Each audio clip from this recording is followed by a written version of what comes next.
आपदामपहर्तारं दातारं सर्वसम्पदां लोकाभिरामं श्रीरामं भूयो भूयो नमाम्यहम्। श्रीराम राम रामेति रमे रामे मनोरमे सहस्रनाम तत्तुल्यं राम नाम वरानने। असाध्य साधक स्वामिन् असाध्यं तव किं वद। रामदूत कृपा सिंधो मत्कार्यं साधय प्रभु। அனைவருக்கும் நமஸ்காரம். ஸ்ரீராமாயண மகாத்மியம்ங்கிற தலைப்பிலே இன்றைய 3ஆம் நாள் உபன்யாசத்தை தொடங்குகிறேன். பகவான் அடியவர்களை தம்முடைய உயிராகவே கருதுகிறார். அடியவர்களுக்காகவே அவதரிக்கிறார். அடியவர்களை ஒருபோதும் விட்டு கொடுக்காதவராக இருக்கிறார். அடியவர்களுக்கு நன்மைகளை பெருமான் செய்கிறார். அந்த நன்மைகளை அவன் நமக்கு செய்வதற்கு இறைவி இன்றியமையாதவள் ஆகிறாள். பகவான் நமக்கு அனுக்கிரகம் செய்யணும்னு சொன்னால் பகவதி அவள் அருள் இல்லைன்னு சொன்னால் பகவானுடைய அருள் நமக்கு கிடைக்காது. அதனால தான் அவர் பிறக்கும் போதெல்லாம் அவளும் பிறக்கிறாள். இறைவன் அவதரிக்கும் போதெல்லாம் இறைவியும் வருகிறாள். இவர் வந்தா போராதா அப்படின்னால் போராது. ஏன்னா இவர் எப்படிப்பட்டவர்னால் அவருக்கு கோபமும் உண்டு, கருணையும் உண்டு. தப்பு பண்றவங்களை பார்த்தா நமக்கு கோபம் வருதா வரலையா? வர வேண்டும். அறச்சீற்றம் அப்படின்னு சொல்லுவார்கள். தப்பு பண்ணா கோபம் வர வேண்டும்.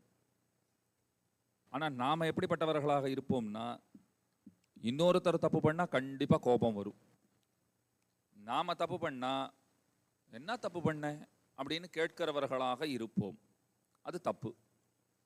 தப்புங்கிறது நாம் பண்ணாலும் தப்பு தான், நீங்க பண்ணாலும் தப்பு தான். அதனால தப்பு பண்ணா கோபம் வர வேண்டும். அதனால பகவானுக்கு கோபம் வரும். நம்மை பார்த்தால் நிச்சயம் கோபம் வரும். ஏன்னா பற்பல ஜென்மங்களாக பல பாபங்களை நாம சேர்த்து கொண்டிருக்கிறோம். அதனாலே கோபம் வரும். அந்த கோபத்தினாலே அவர் நம்மை தள்ளிவிடவும் வாய்ப்பு உண்டு. தள்ளி விடமாட்டார், ஆனா தள்ளி விடுறதுக்கு வாய்ப்பு இல்லைன்னு சொல்ல முடியாது. அப்போ ஒரு பயம் வருது நமக்கு. ஐயோ ஆமா வாஸ்தவம் தான், என்ன எனக்கே பிடிக்கல, அப்படி இருக்கும்போது என்ன அவருக்கு பிடிக்குமா என்றொரு கேள்வி எழுகிறது. அப்பப்போ உட்கார்ந்து நாம எப்படிப்பட்டவர்கள்னு நாம சிந்தித்து பார்த்தோம்னால், நாம போய் இப்படி நடந்துக்கிட்டோமே, நாம போய் இப்படி செஞ்சிட்டோமே, நாம போய் இப்படி நினைச்சோமே அப்படின்னு தோன்றுகிறதா இல்லையா?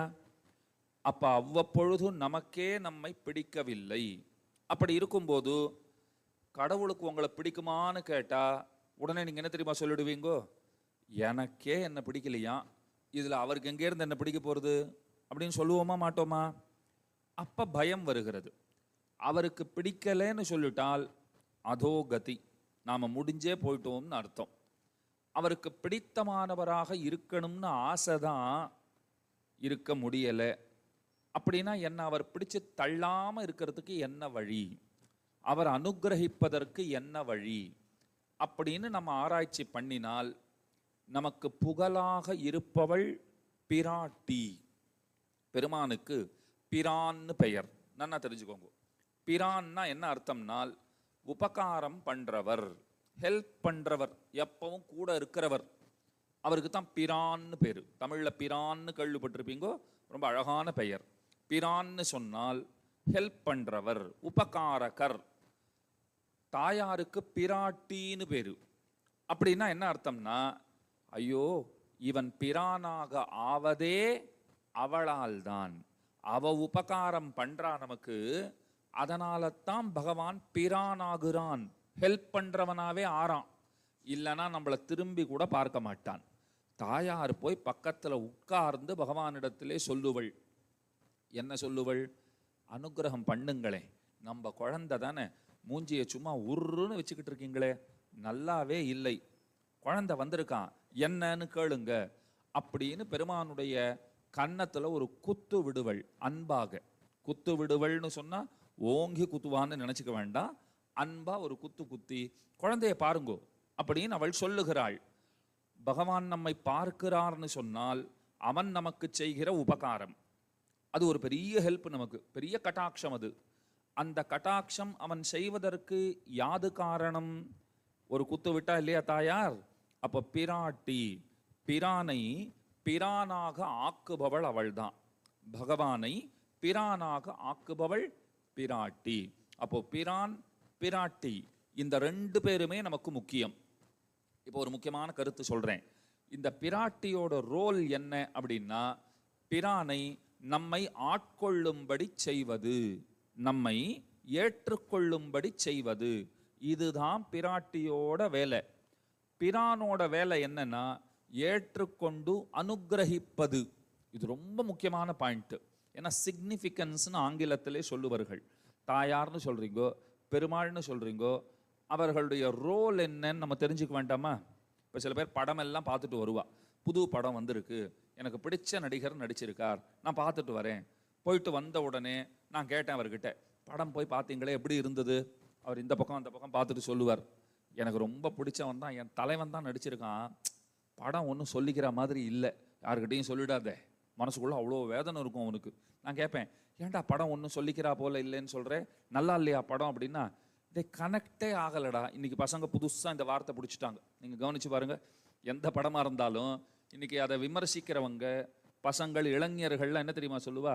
நம்ம கூட கனெக்ட் ஆக மாட்டேங்குது, ஒன்றுமே புரியல, ஹீரோ எதுக்கு வரான்னு தெரியல, ஹீரோயின்னு ஒன்று எதுக்காக அதை போட்டிருக்காங்கன்னே தெரியல, வில்லன் டம்மியாக இருக்கான், மொத்தத்தில் ஒன்றுமே புரியலை, எதுக்காக இந்த படம் எடுத்தாங்கன்னே புரியல. கிட்டத்தட்ட வர படங்கள் அனைத்துமே அப்படித்தான் இருக்கும்னு வச்சுக்கோங்க. ஒன்று ரெண்டு படத்தை பற்றி சொல்ல வேண்டியதே இல்லை. இன்னைக்கு வர படங்கள்லாம் நீங்கள் பார்த்தீர்களானால் இதை எப்படி உட்காந்து 2.5 மணி நேரம் பார்க்கறது, 3 மணி நேரம் பார்க்கறதுன்னு ஆகி போயிருக்கிற காலம். பழைய நாள் அப்பப்போ நல்ல படங்கள்லாம் வந்துட்டு இருந்தது, இப்போ அதுவும் போச்சுன்னு வச்சுக்கோங்க. இதை எதுக்காக சொல்கிறேன்னா, ஒன்றுமே புரியல, என்ன ரோல் அவர்கள் பிளே செய்கிறார்கள்னே புரியல, அந்த கேரக்டர் எதற்காக, நடுவில் அவன் வேற ஒருத்தன் வந்துட்டு போனான்டா, அவன் எதுக்கு வந்தான் போனான்னே தெரியல. உனக்கு தெரியலையான்னா அவனுக்கே தெரியல, எதுக்கு நடிச்சானே தெரியல, நடிச்சுட்டு போயிருக்கான். இப்படின்லாம் பல வார்த்தைகள் பேசுகிறோம் இல்லையா? அப்போ ரோல் நாம் தெரிஞ்சுக்கணும். நம்ம ரோல் என்னன்னு தெரிஞ்சுக்கிறது ரொம்ப ரொம்ப முக்கியம். நம்ம ரோல் என்னன்னு தெரியுமா? நம்ம ஆத்மா. அதை புரிஞ்சுண்டு நாம பெருமானுக்கு அடிமை, இதுதான் நம்ம ரோல். இப்போ பெருமான் யாரு அப்படின்னா, அவர் தான் நமக்கு மோக்ஷைஸ்வரியத்தை தரத்தக்கவர், அவரால் தான் மோட்சத்தை நமக்கு தர முடியும். மோக்ஷம் அப்படின்னா என்னன்னா விடுதலைன்னு அர்த்தம். அந்த விடுதலை, ஆன்மாவிற்கு விடுதலைங்கிறது ரொம்ப ரொம்ப முக்கியமானது. அது எப்போது கிட்டும்னா இறை அருளாலே கிட்டும். அது கிட்டினால் நான் எங்கே செல்லுவேன்னா இறைவனுடைய உலகத்திற்கு செல்லுவேன். அங்க போய் நான் என்ன பண்ண போறேன்னு ஒரு கேள்வி இருக்கு. சார் அங்க போகணும்னு சொல்றீங்க, அங்க போய் நான் என்ன பண்ண போறேன் அதையும் கொஞ்சம் சொல்லுங்களேன்னா, அங்கே எப்போதும் அடிமை செய்வது. என்ன சுவாமி, ஒரு பக்கம் விடுதலைன்னு சொல்றீங்கோ, ஒரு பக்கம் அடிமை செய்தல்னு சொல்றீங்கோ, இந்த ரெண்டும் முரணா இருக்கா இல்லையா? அப்போ நான் என்ன சொன்னேன்? உங்களுக்கு விடுதலை முக்கியம், எனக்கும் விடுதலை முக்கியம். உங்களுக்கு எனக்குன்னு சொன்னது ஆத்மாக்களுக்கு. இந்த ஆத்மாக்களுக்கு விடுதலை முக்கியம். அது எங்கே கிட்டும்? அது இறைவனுடைய உலகத்திலே தான் கிட்டும். அங்க போய் என்ன செய்யறது? அங்க போய் அடிமையா இருக்கிறது. இப்ப நம்ம அடிமையா இருக்கோமா, விடுதலை பெற போறோமா? விடுதலை பெறுவது என்று சொன்னாலே அவனுக்கு அடிமையாயிருத்தலே விடுதலை. இதைத்தான் புரிஞ்சுக்கணும் இந்த இடத்துல. அவனுக்கு அடிமையாயிருப்பதே நமக்கு விடுதலை. உங்களுக்கு புரியுறா போல நான் சொல்றேன். ஆகஸ்ட் 15ஆம் தேதி சுதந்திர தினம் கொண்டாடினோமா? கிட்டத்தட்ட 75 ஆண்டுகளை முடிச்சிட்டோமா? 1947 சுதந்திரம் பெறப்பட்டது. 75, 77, 78 வருஷம் ஆயிடுத்துன்னு வச்சுக்கோங்க. இத்தனை வருஷம் முடிஞ்சு போச்சு. சுதந்திரம் பெற்றவர்கள். சுதந்திரம் நமக்கு இருக்கா இல்லையா? இப்போ இருக்கு. சுதந்திரம் இருக்குங்கிறதுக்காக நான் ஒரு பெரிய வாள் எடுத்துக்கொண்டு போய் கண்ணிலே படுகிறவர்களை எல்லாம் வெட்டித்தள்ள முடியுமா? கண்ணில் படுறவங்களெல்லாம் வெட்டிட்டு அதான் 47 சுதந்திரம் கிடைச்சாச்சே, நமக்கெல்லாம் சுதந்திரம் இருக்கு அப்படின்னு நான் சொல்ல முடியுமா? சட்டம் என்ன செய்யும்? தன் கடமையை செய்யும். உடனே என்னை பிடிச்சி உள்ள போடும், நீதிமன்றத்தில் கொண்டு போய் ஆஜர்படுத்தும். அங்கே நீதிபதி தண்டனை கொடுப்பாரா மாட்டாரா? நான் சொன்னேன், நான் வாதிடுகிறேன், சுதந்திரம் பெற்றிருக்கிறேனா இல்லையா? என்ன சார், ஒரு கத்தி எடுத்துக்கிட்டு போய் ஒரு 10 பேரை வெட்டுறதுக்கு கூட எனக்கு உரிமை இல்லையான்னு கேட்க முடியுமா? சட்டம் உங்களை சும்மா விடாது. அப்ப இப்போதும் நாம் சட்டத்திற்கு கட்டுப்பட்டவர்கள், அரசாங்கத்திற்கு கட்டுப்பட்டவர்கள். உண்டா இல்லையா? உண்டுதானே. சாலை விதிகள்னு சொன்னா இப்ப பாருங்க, நீங்க வண்டி எடுத்துக்கிட்டு சிக்னல்ல நிக்காத நேர போயிட்டீர்களானால் அப்பாடா யாரும் டிராஃபிக் போலீஸ் இல்லை தப்பிச்சிட்டோம் அப்படின்லாம் சொல்ல முடியாது.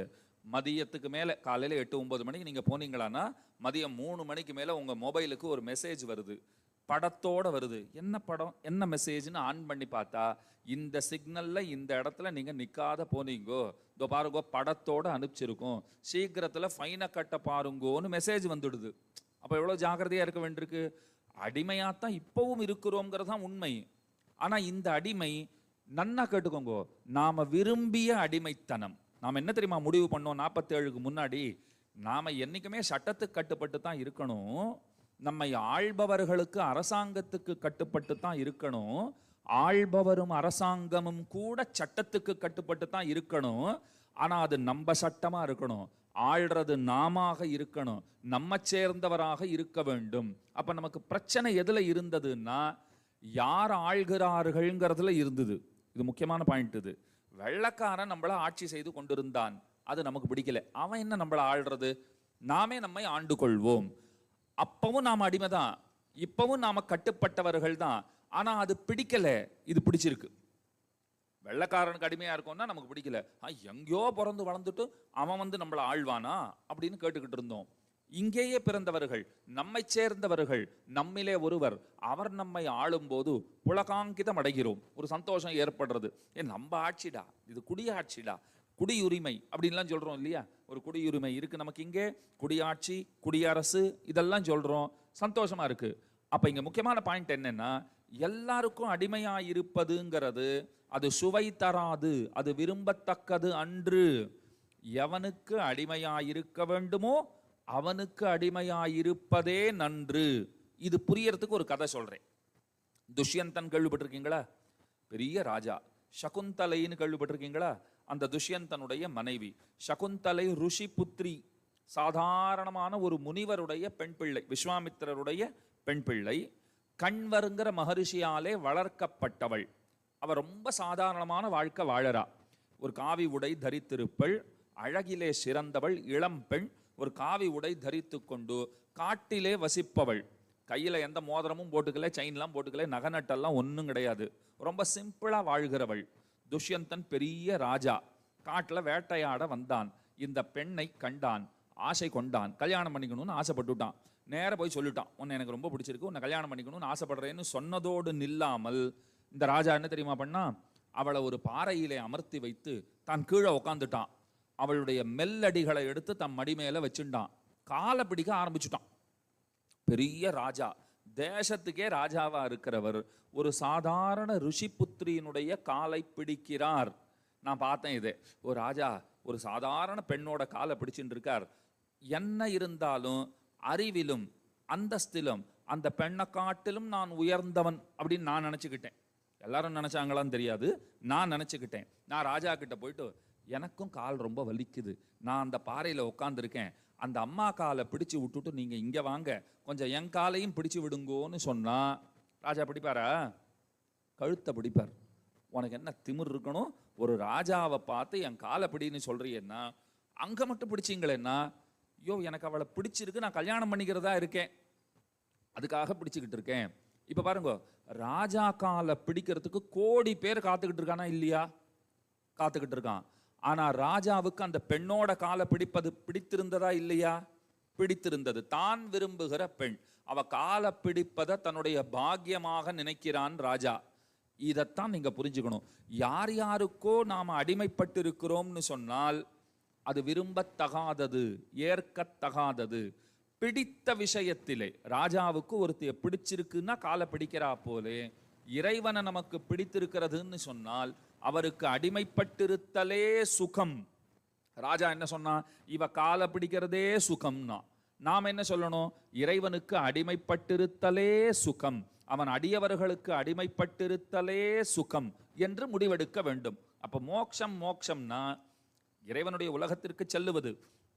அங்க போய் என்ன பண்ண போறோம்னா சேவைகள் செய்ய போகிறோம். யாருக்கு சேவைகள் செய்ய போகிறோம்? முக்கியமான கருத்து இருக்கு இங்கதான். தாயாரோட வேலை என்ன? உங்களை பார்த்து பகவான் அனுகிரகிப்பது, அதற்கான வேலைகளை செய்வது. அவ அந்த வேலைகளை செஞ்சாதான் இறைவன் உங்களை அனுகிரகிக்கிறார். ஓகேவா? இறைவன் அனுகிரகம் பண்ணி நமக்கு மோட்சத்தை கொடுக்கிறார். தொண்டு யாருக்கு செய்வதுன்னா இறைவனுக்கு மட்டுமன்று, அந்த இறைவனை பெற்று தந்தவளான பிராட்டிக்கும் சேர்த்து தொண்டுகளை செய்கிறோம். 3 விஷயம் இங்க சொல்லியிருக்கேன். தாயார் அப்படின்னு எழுதிக்கோங்க. தாயார்னா பிராட்டி, அன்னை, ஸ்ரீ மகாலட்சுமி. அவள் வேலை என்ன அப்படின்னால் இறைவனிடத்திலே நமக்காக பரிந்து பேசி நம்மை அனுகிரகிக்கும்படி செய்வது. இது அவளுடைய வேலை. நம்பர் 1 ஆச்சா? 2வது, இறைவன் எம்பெருமான் லக்ஷ்மிபதியான சர்வேஸ்வரன் நாராயணன் பரமாத்மா, அவர் வேலை என்ன அப்படின்னா தாயார் பேச்ச அப்படியே கேட்டுக்கிட்டு, நீ சொல்லிட்டியா, ஓகே அனுகிரகம் பண்றேன், வேற வழி கிடையாது, நீ சொன்னா கேட்டுத்தான் ஆகணும், நான் செய்யறேன் அப்படின்னு சொல்லிட்டு, அது வரைக்கும் கோபமா இருந்த கடவுள், நம்ம பார்த்தாலே பிடிக்காதுன்னு சொல்லிக்கிட்டு இருந்த கடவுள், நம்ம பார்த்தாலே அப்படி மூஞ்சி அப்படி திருப்பிக்கிட்டு இருந்த கடவுள், இப்ப நேர பார்த்து நீயா வா வா, வேற வழி கிடையாது, அவ சொல்லிட்டா அனுகிரகம் பண்ணித்தான் ஆகணும், பண்றேன் அப்படின்னு சொல்லி அனுகிரகம் செய்வது, மேலான உலகத்தை வைகுண்டத்தை பரிசளிப்பது நாராயணன் வேலை. முடிஞ்சு போச்சு. இப்ப வைகுண்டம் போயாச்சு. போய் என்ன செய்யறதுன்னு ஒரு கேள்வி கேட்டுக்கிட்டோமா? இந்த 2 பேருக்கும் தொண்டுகள் செய்வது. அங்க போயிட்டு இவருக்கு தான் தொண்டு செய்வேன், அந்த அம்மாவுக்கு தான் தொண்டு செய்வேன் நாம சொல்ல மாட்டோம். 2 பேருக்கும் தொண்டுகளை செய்வோம். இதுதான் நாம தெரிஞ்சுக்க வேண்டிய உண்மையான தத்துவம். தத்துவம்னா என்ன அர்த்தம்னா உண்மை பொருள்னு அர்த்தம். தத்துவ ஞானம்னு சொன்னா உண்மை அறிவுன்னு அர்த்தம். இந்த உண்மையான அறிவுங்கிறது நமக்கு இன்றியமையாதது, மிக மிக தேவையானது.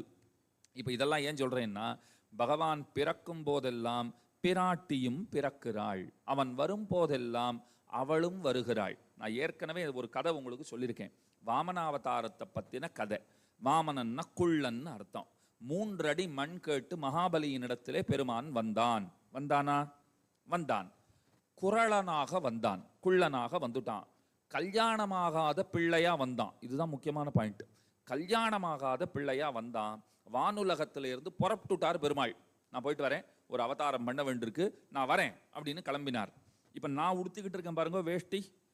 இந்த வேட்டி கட்டுற முறை இருக்கு பாருங்க, இது கல்யாணம் ஆனவர்கள் ஒரு விதத்திலே கட்ட வேண்டும். கல்யாணம் ஆகாதவர்கள், இப்ப நீங்கள்லாம் கட்டிருக்கீங்க பாருங்க, இந்த மாதிரி தான் வேஷ்டி கட்டணும். பிரம்மச்சாரிகள்னு சொல்றோமா? அப்ப பிரம்மச்சாரிகள் கட்டுகிற வேட்டிங்கிறது ஒரு முறை, கல்யாணமானவர் கட்டுறது வேட்டிங்கிறது ஒரு முறை. கல்யாணம் ஆகாதவர்கள் இந்த மாதிரி கட்ட முடியாது. கல்யாணம் ஆனவர்கள் கல்யாணமாகாதவர்களை போல கட்டக்கூடாது. கட்ட முடியாதுன்னு நான் சொல்ல, கட்டக்கூடாது. ஏன்னா பெரும்பாலும் அப்படித்தான் கட்டுகிறார்கள். இப்பவும் பிரம்மச்சாரிகளாவே நினைச்சிட்டு இருக்கா போல் இருக்கு. இங்கேயே நிறைய பேர் உட்காந்துருக்கா பாருங்க, எழுந்து போச்சே கேளுங்க. சார் இவ்வளோ வயசாச்சு, இன்னுமா உங்களுக்கு கல்யாணம் ஆகலன்னு கேட்டு பாருங்க. டே என்னடா இப்படி கேட்டேன், கல்யாணம் ஆகி பசங்கள் பேரப்பேத்திகள்லாம் எடுத்தாச்சு, இப்படி கேட்குறியன்னா வேஷ்டி சரியாவே கட்டலையே சார்னு கேட்டுருங்கோ. நிச்சயமா கேட்கணும், தப்பு கிடையாது. கேட்டா தான் அவங்களும் ஆமா நம்ம சரியா கட்டிக்கலையே. என்னைக்குமே நம்ம ஆச்சாரங்களை நாம ஃபாலோ பண்ணணும், ரொம்ப ரொம்ப முக்கியம் அது. நீங்க எத்தனை வளர்ந்து பெரியவர்களாக ஆனாலும், எத்தனை பெரிய பெரிய நீதிபதிகள், நான் உங்களுக்கு உண்மை சொல்றேன் பாருங்க, பெரிய பெரிய நீதிபதிகள் எல்லாம் கூட எவ்வளவு ஆச்சாரத்தோட தூய்மையோட வாழ்ந்திருக்கிறார்கள் தெரியுமா? அவர்கள் ட்ரெஸ்ஸில் சாக்ரிஃபைஸ்லாம் பண்ண மாட்டா, அதாவது காம்ப்ரமைஸ் பண்ணிக்க மாட்டா. சாக்ரிஃபைஸ் கிடையாது, காம்ப்ரமைஸ் பண்ணிக்க மாட்டா. ட்ரெஸ் கோடுங்கிறது ரொம்ப ரொம்ப முக்கியமானது. இங்கே துறவிகள்லாம் பெருமக்கள் எல்லாம் அமர்ந்திருக்கிறார்கள், அவர்களுக்குன்னு ஒரு ட்ரெஸ் கோடு இருக்கு. ஃபாலோ பண்ணுறாங்களா பண்ணலையா? சரியா ஃபாலோ பண்ணணும் இல்லையா? அதை போல நீங்களும் பாருங்க, உங்களுக்குன்னு ஒரு யூனிஃபார்ம் கொடுக்கப்பட்டால் அதை சரியா ஃபாலோ பண்றீங்க. இங்க ஃபாலோ பண்ணாதது யாரு? அந்த சில பேர், பேரெல்லாம் வேணாம் நமக்கு, அது ஒருத்தர் ரெண்டு பேர்ல நிறைய பேர், அவங்க தான் ஃபாலோ பண்ணல. அப்ப எப்படி இருக்கணும்னா, கல்யாணமானவர்கள் கச்சம் கட்ட வேண்டும். இதற்கு பஞ்ச கச்சம்னு பேரு. இந்த பஞ்ச கச்சத்தை கல்யாணமானவர்கள் கட்ட வேண்டும். கல்யாணம் ஆகாதவர்கள், கச்சம்னா அந்த முடிச்சு இருக்கு பாருங்க, இதை கட்டும்போது ஒரு 5 இடங்கள்ல நாங்கள் முடி போடுறோம். இதை கட்டும்போது அப்படி இடுப்பில் வச்சு முதல்ல ஒரு முடி, அதுக்கப்புறம் 2ஆவதா ஒரு முடி, 3ஆவதா மடித்து பின்பக்கமும் முன்பக்கமும் அந்த வேட்டியை சொருகி கொள்வது, இப்படின்லாம் இருக்கு. மொத்தம் 5 விதமான ஒரு முடிச்சுகள் இருக்கிறபடியினாலே இதற்கு பஞ்சகச்சம்னு பேர் வச்சா. கல்யாணமானவன் அப்படி கட்டணும். இப்போ லக்ஷ்மிபதியான நாராயணன் கல்யாணம் ஆனவரா ஆகாதவரா? ஆனவர். அதான் லக்ஷ்மிபதியான நாராயணன் சொல்லிட்டேன் இல்லையா? லக்ஷ்மிக்கு கணவனான நாராயணன். அப்போ வேட்டி அவர் எப்படி கட்டணும்? இப்போ நான் கட்டுறா போல கட்டணும். ஆனால் அவர் என்ன தெரியுமா பண்ணாரு? இங்கே சிலர், அந்த சிலர் கட்டியிருக்கா போல வேட்டியை கட்டினாரு. தாயார் அப்பவே பார்த்தாங்க, என்ன இவன் கல்யாணம் ஆனவனை போலவே நடந்துக்க மாட்டேங்கிறானே, கீதையில் என்ன சொல்லியிருக்க நீ? தாயார் கேட்டா, நீ கீதையில் என்ன சொல்லியிருக்க? என்ன சொன்னேன் அப்படின்னார். எவனவன் சாஸ்திரங்களின் படி நடக்கவில்லையோ அவன் எத்தனை நற்காரியங்களை செய்தாலும் அது அத்தனையும் பழுது, வீண் அப்படின்னு சொல்லியிருக்கியா சொல்லலையா? சொல்லியிருக்கேன். அப்ப நீயே நடக்கலையே, நீ வேட்டி இப்படி கட்டிக்கிட்டு போறியே. அப்ப பெருமாள் சொன்னார், ஓ அப்படியா, இப்ப நான் ஒரு பிரம்மச்சாரி வேஷத்துல போய்கிட்டு இருக்கேன். பிரம்மச்சாரிக்கு தான் தானம் வாங்கறதுக்கு தகுதி இருக்கு அப்படிங்கிறதுல, பிக்ஷை, தானம்னு சொல்றதை விட பிக்ஷை, பிக்ஷை வாங்குவதற்குண்டான தகுதி அது பிரம்மச்சாரிக்கும் சந்நியாசிகளுக்கும் உண்டு. அதனால நான் பிரம்மச்சாரியா போய்கிட்டு இருக்கேன். தாயார் சொன்னா, நானும் வரேன் அப்படின்னா. நான் பிரம்மச்சாரியா போறேன்னு சொல்றேன், நீயும் வரேன்னு சொல்ற, உன்னை கூட்டிக்கிட்டு போய் இவ தான் என் பொண்டாட்டி, நான் தான் பிரம்மச்சாரி, நல்லா இருக்குமா? இவ தான் என் பொண்டாட்டின்னு சொல்லிட்டு நான் தான் பிரம்மச்சாரின்னு சொன்னா நல்லா இருக்குமா? சார் ஒரே குழப்பமா இருக்கு. பிரம்மச்சாரியா கல்யாணமானவரா, கிரகஸ்தரா, பிரம்மச்சாரியா? இதை ஒழுங்கா சொல்லுங்க. இல்லறத்தானா அல்லது மாணாக்கரா? பிரம்மச்சாரின்னு சொன்னா என்ன அர்த்தம்? படிக்கிற நிலைமையில இருக்கிற ஒரு மாணவர், மாணாக்கர் அப்படின்னு அர்த்தமா இருந்தோ இல்லையோ? எதனா ஒன்று சொல்லுங்க சார் அப்படிங்கிறா போல பெருமாள் கேட்டார். ஒன்னு அழைச்சிக்கிட்டு போய் நான் பிரம்மச்சாரின்னு எப்படி சொல்லுவேன்? அதெல்லாம் நடக்காது. தாயார் கேட்டா, நீ எதுக்கு போறேன்னா? எல்லாரையும் அனுகிரகம் பண்றதுக்கு தான் போறேன். என்ன சொன்னார் அவர்? எல்லோரையும் அனுகிரகிப்பதற்காக போகிறேன். கொல்லுன்னு சிரிச்சா தாயார். சிரிப்பு அடக்கவே முடியல அவளால. பெருமாள் கோவம் வந்து, என்ன சிரிக்கிற அப்படின்னார். நீ தனியா போய் என்னைக்கு யாரை ரட்சித்திருக்கிறாய்ன்னு கேட்டா. நீ தனியா போனாலே ரட்சிக்கணும்னு தான் போவே, உன்னுடைய கோபம் தலைக்கு மேல ஏறிடும். யாரையாவது பார்த்தா அடி அடின்னு அடிச்சுட்டு தான் வருவேன் நீ, இதுதான் உன் வேலை. ஏன் நான் யாரையுமே ரட்சித்தது இல்லையா அப்படின்னார் பெருமாள். ரட்சித்திருக்கிறாய், நான் உடன் இருக்கும் போதுதான் ரட்சித்திருக்கிறாய். தாயார் என்ன சொன்னா? நான் கூட இருக்கும் போதுதான் நீ ரட்சணத்தையே செய்கிறாய், நான் கூட இல்லைன்னா சிக்ஷணத்தை தான் பண்ணியிருக்க. நீ சிக்ஷணம், தண்டித்தல், அதைத்தான் செய்திருக்கிறாய், அதனால நானும் வருவேன் அப்படின்னுட்டா. பெருமாள் ஒரு நிமிஷம் போய் உட்காந்துட்டார். இரு, இப்போ என்ன செய்யலான்னு நான் யோசிக்கிறேன். ஏன்னா நான் போறது பிரம்மச்சாரி வேஷத்துல, நீ வருவேன்னு அடம் பிடிக்கிற.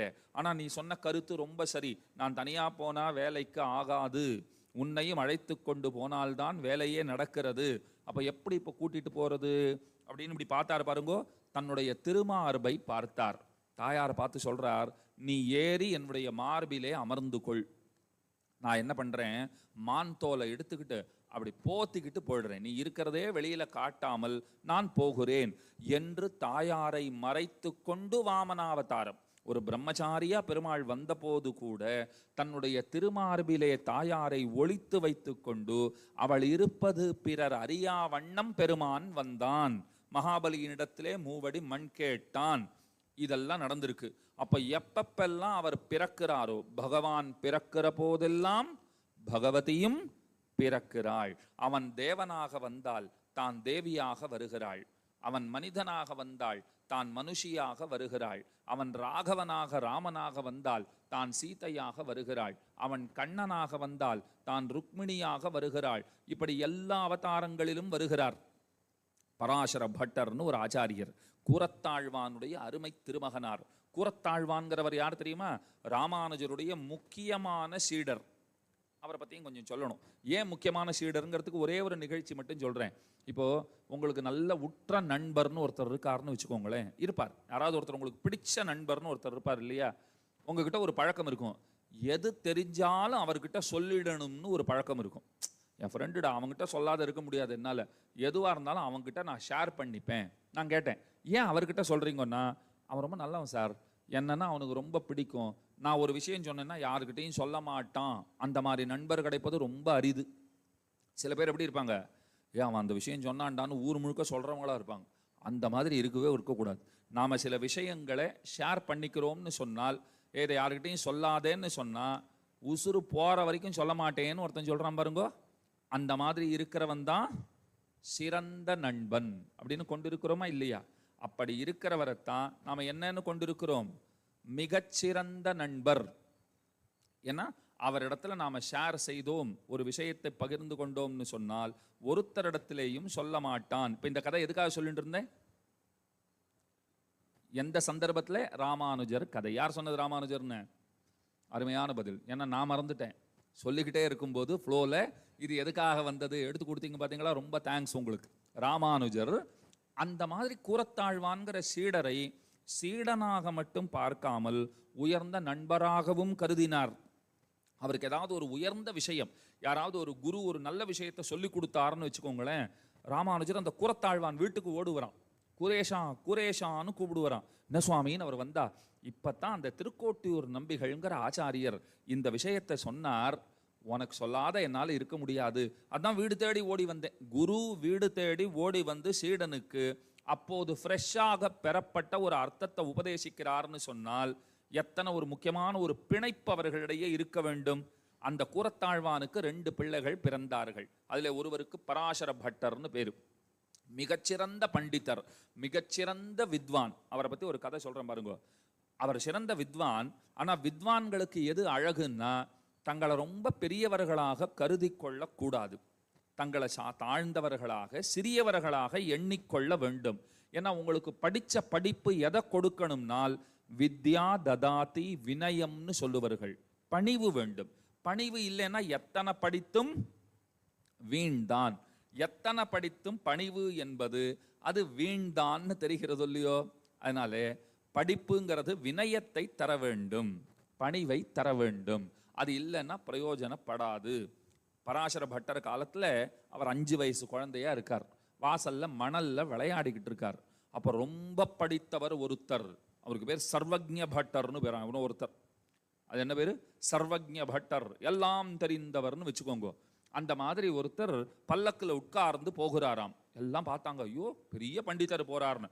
அவர் அப்படி மிடுக்கா போறாராம். என்ன மாதிரி படிச்சவன் உண்டா அப்படின்னு திமிரோட போய்கிட்டு இருக்கார். பட்டர் பார்த்தார், மணல்ல விளையாடிக்கிட்டு இருக்கிறவர் எழுந்து நின்று அப்படி கையை உதறினார். இந்த ஊர்ல ராமானுஜருங்கிற பேரறிஞர் இருக்கார், எங்க அப்பா கூரத்தாழ்வான்கிற மிகச்சிறந்த பண்டிதர் இருக்கார், இன்னும் எத்தனை வித்வான்கள் படித்தவர்கள் இருக்கிறார்கள், அவங்கெல்லாம் ஒரு நாளும் இந்த மாதிரி கர்வம் பிடித்து போய் நான் பார்த்ததே கிடையாது. இது யார் இது இந்த ஊர்ல இவ்வளோ கர்வத்தோட போறது அப்படின்னு அந்த 4-5 வயசு குழந்தை அவர் போய் கேட்டாராம், யார் அது அப்படின்னாராம். சர்வஜ்ஞ பட்டர், எல்லாம் தெரிஞ்சவரா அப்படின்னு கேட்டாராம். சின்ன குழந்தை கேட்குது பாருங்க, எல்லாம் தெரிஞ்சவரா? ஆமா, பேரே சர்வஜ்ஞர்னு இருக்கே, எல்லாம் தெரிஞ்சவர் தான். முதல்ல பல்லக்க இறக்குங்க நிப்பாட்டுங்க இறக்குங்க அப்படிங்கிறது குழந்தை. அவர் மேலே இருந்து ஆச்சரியமா பார்க்குறாரு அந்த பண்டிதர். ஐயோ இந்த குழந்தைய மீறி போகவே முடியாது போல் இருக்கே, என்ன கம்பீரமா அதட்டுது, இறக்குங்க பல்லக்க அப்படின்னு அவரே சொல்லிட்டார். உனக்கு என்ன எல்லாம் தெரியுமா? நீர் எல்லாம் தெரிந்தவரா? உனக்கு எனக்குன்னு பேசல அவர், உங்களுக்கு புரியறதுக்கு சொல்றேன். உனக்கு எல்லாம் தெரியுமோ அப்படின்னாராம். அப்படித்தான் எல்லாம் சொல்றா, கஷ்டப்பட்டு படிச்சிருக்கேன், எல்லாம் தெரியும் எனக்கு அப்படின்னார். ஒரு நிமிஷம் இரு அப்படின்னுட்டு கீழே இருந்து கை நிறைய மண் எடுத்துட்டு, இது எவ்வளோ மண் இருக்கு சொல்லுன்னார். அது எப்படி குழந்தைய சொல்ல முடியும்? அவர் இருப்பாருங்க உடனே, குழந்தை நன்னா பேசணும்னுட்டு, அது எப்படி குழந்தைய சொல்ல முடியும்? இதை சொல்றதுக்கு யாராலையும் முடியாது. இதுல எத்தனை மண் இருக்கு அப்படின்னா பதில் சொல்ல முடியுமா? உடனே குழந்தை கேட்டுதான், 4 வயசு குழந்தை, ஒரு கைப்பிடி மண்ணுன்னு சொல்ல தெரியல, நீ என்ன பெரிய வித்வான்?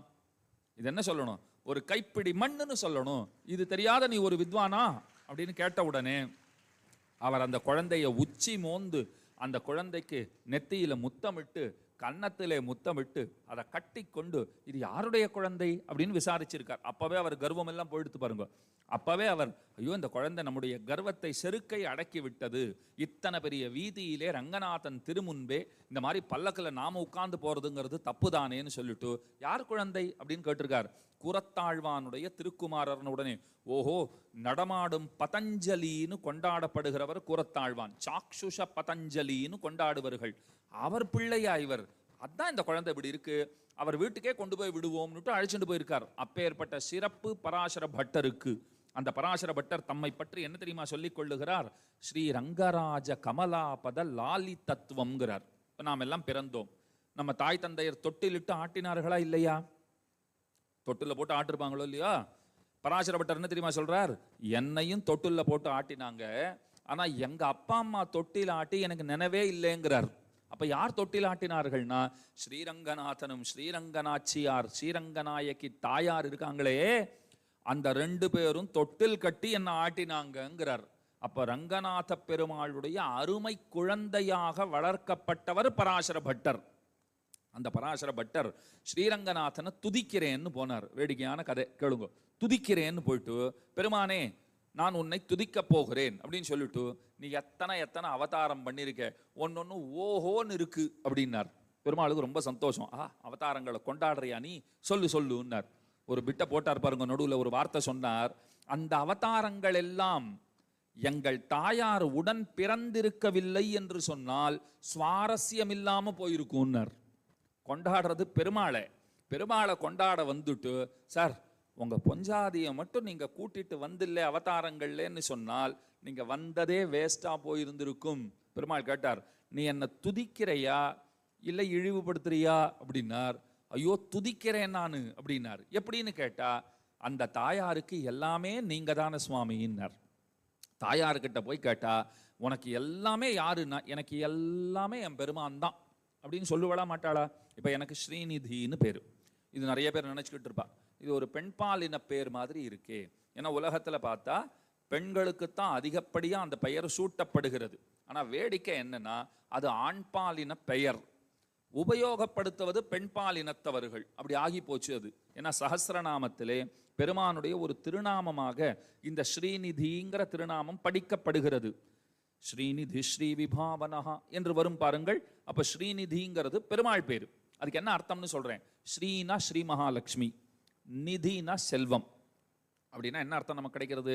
ஸ்ரீனா செல்வம், நிதினாலும் செல்வம். ஏன்னா ஸ்ரீ மகாலட்சுமிங்கிறது யாரு? செல்வம் தானே. ஸ்ரீனா செல்வம், நிதினா செல்வம். இதுனா செல்வம் அப்படின்னா என்ன அர்த்தம்னா எல்லோராலும் விரும்பப்படுகிற செல்வமாகிற ஸ்ரீ மகாலட்சுமி, அவள் தனக்கும் செல்வமாக இருப்பவன் எவனோ அவன் ஸ்ரீநிதி. இதுதான் அர்த்தம்.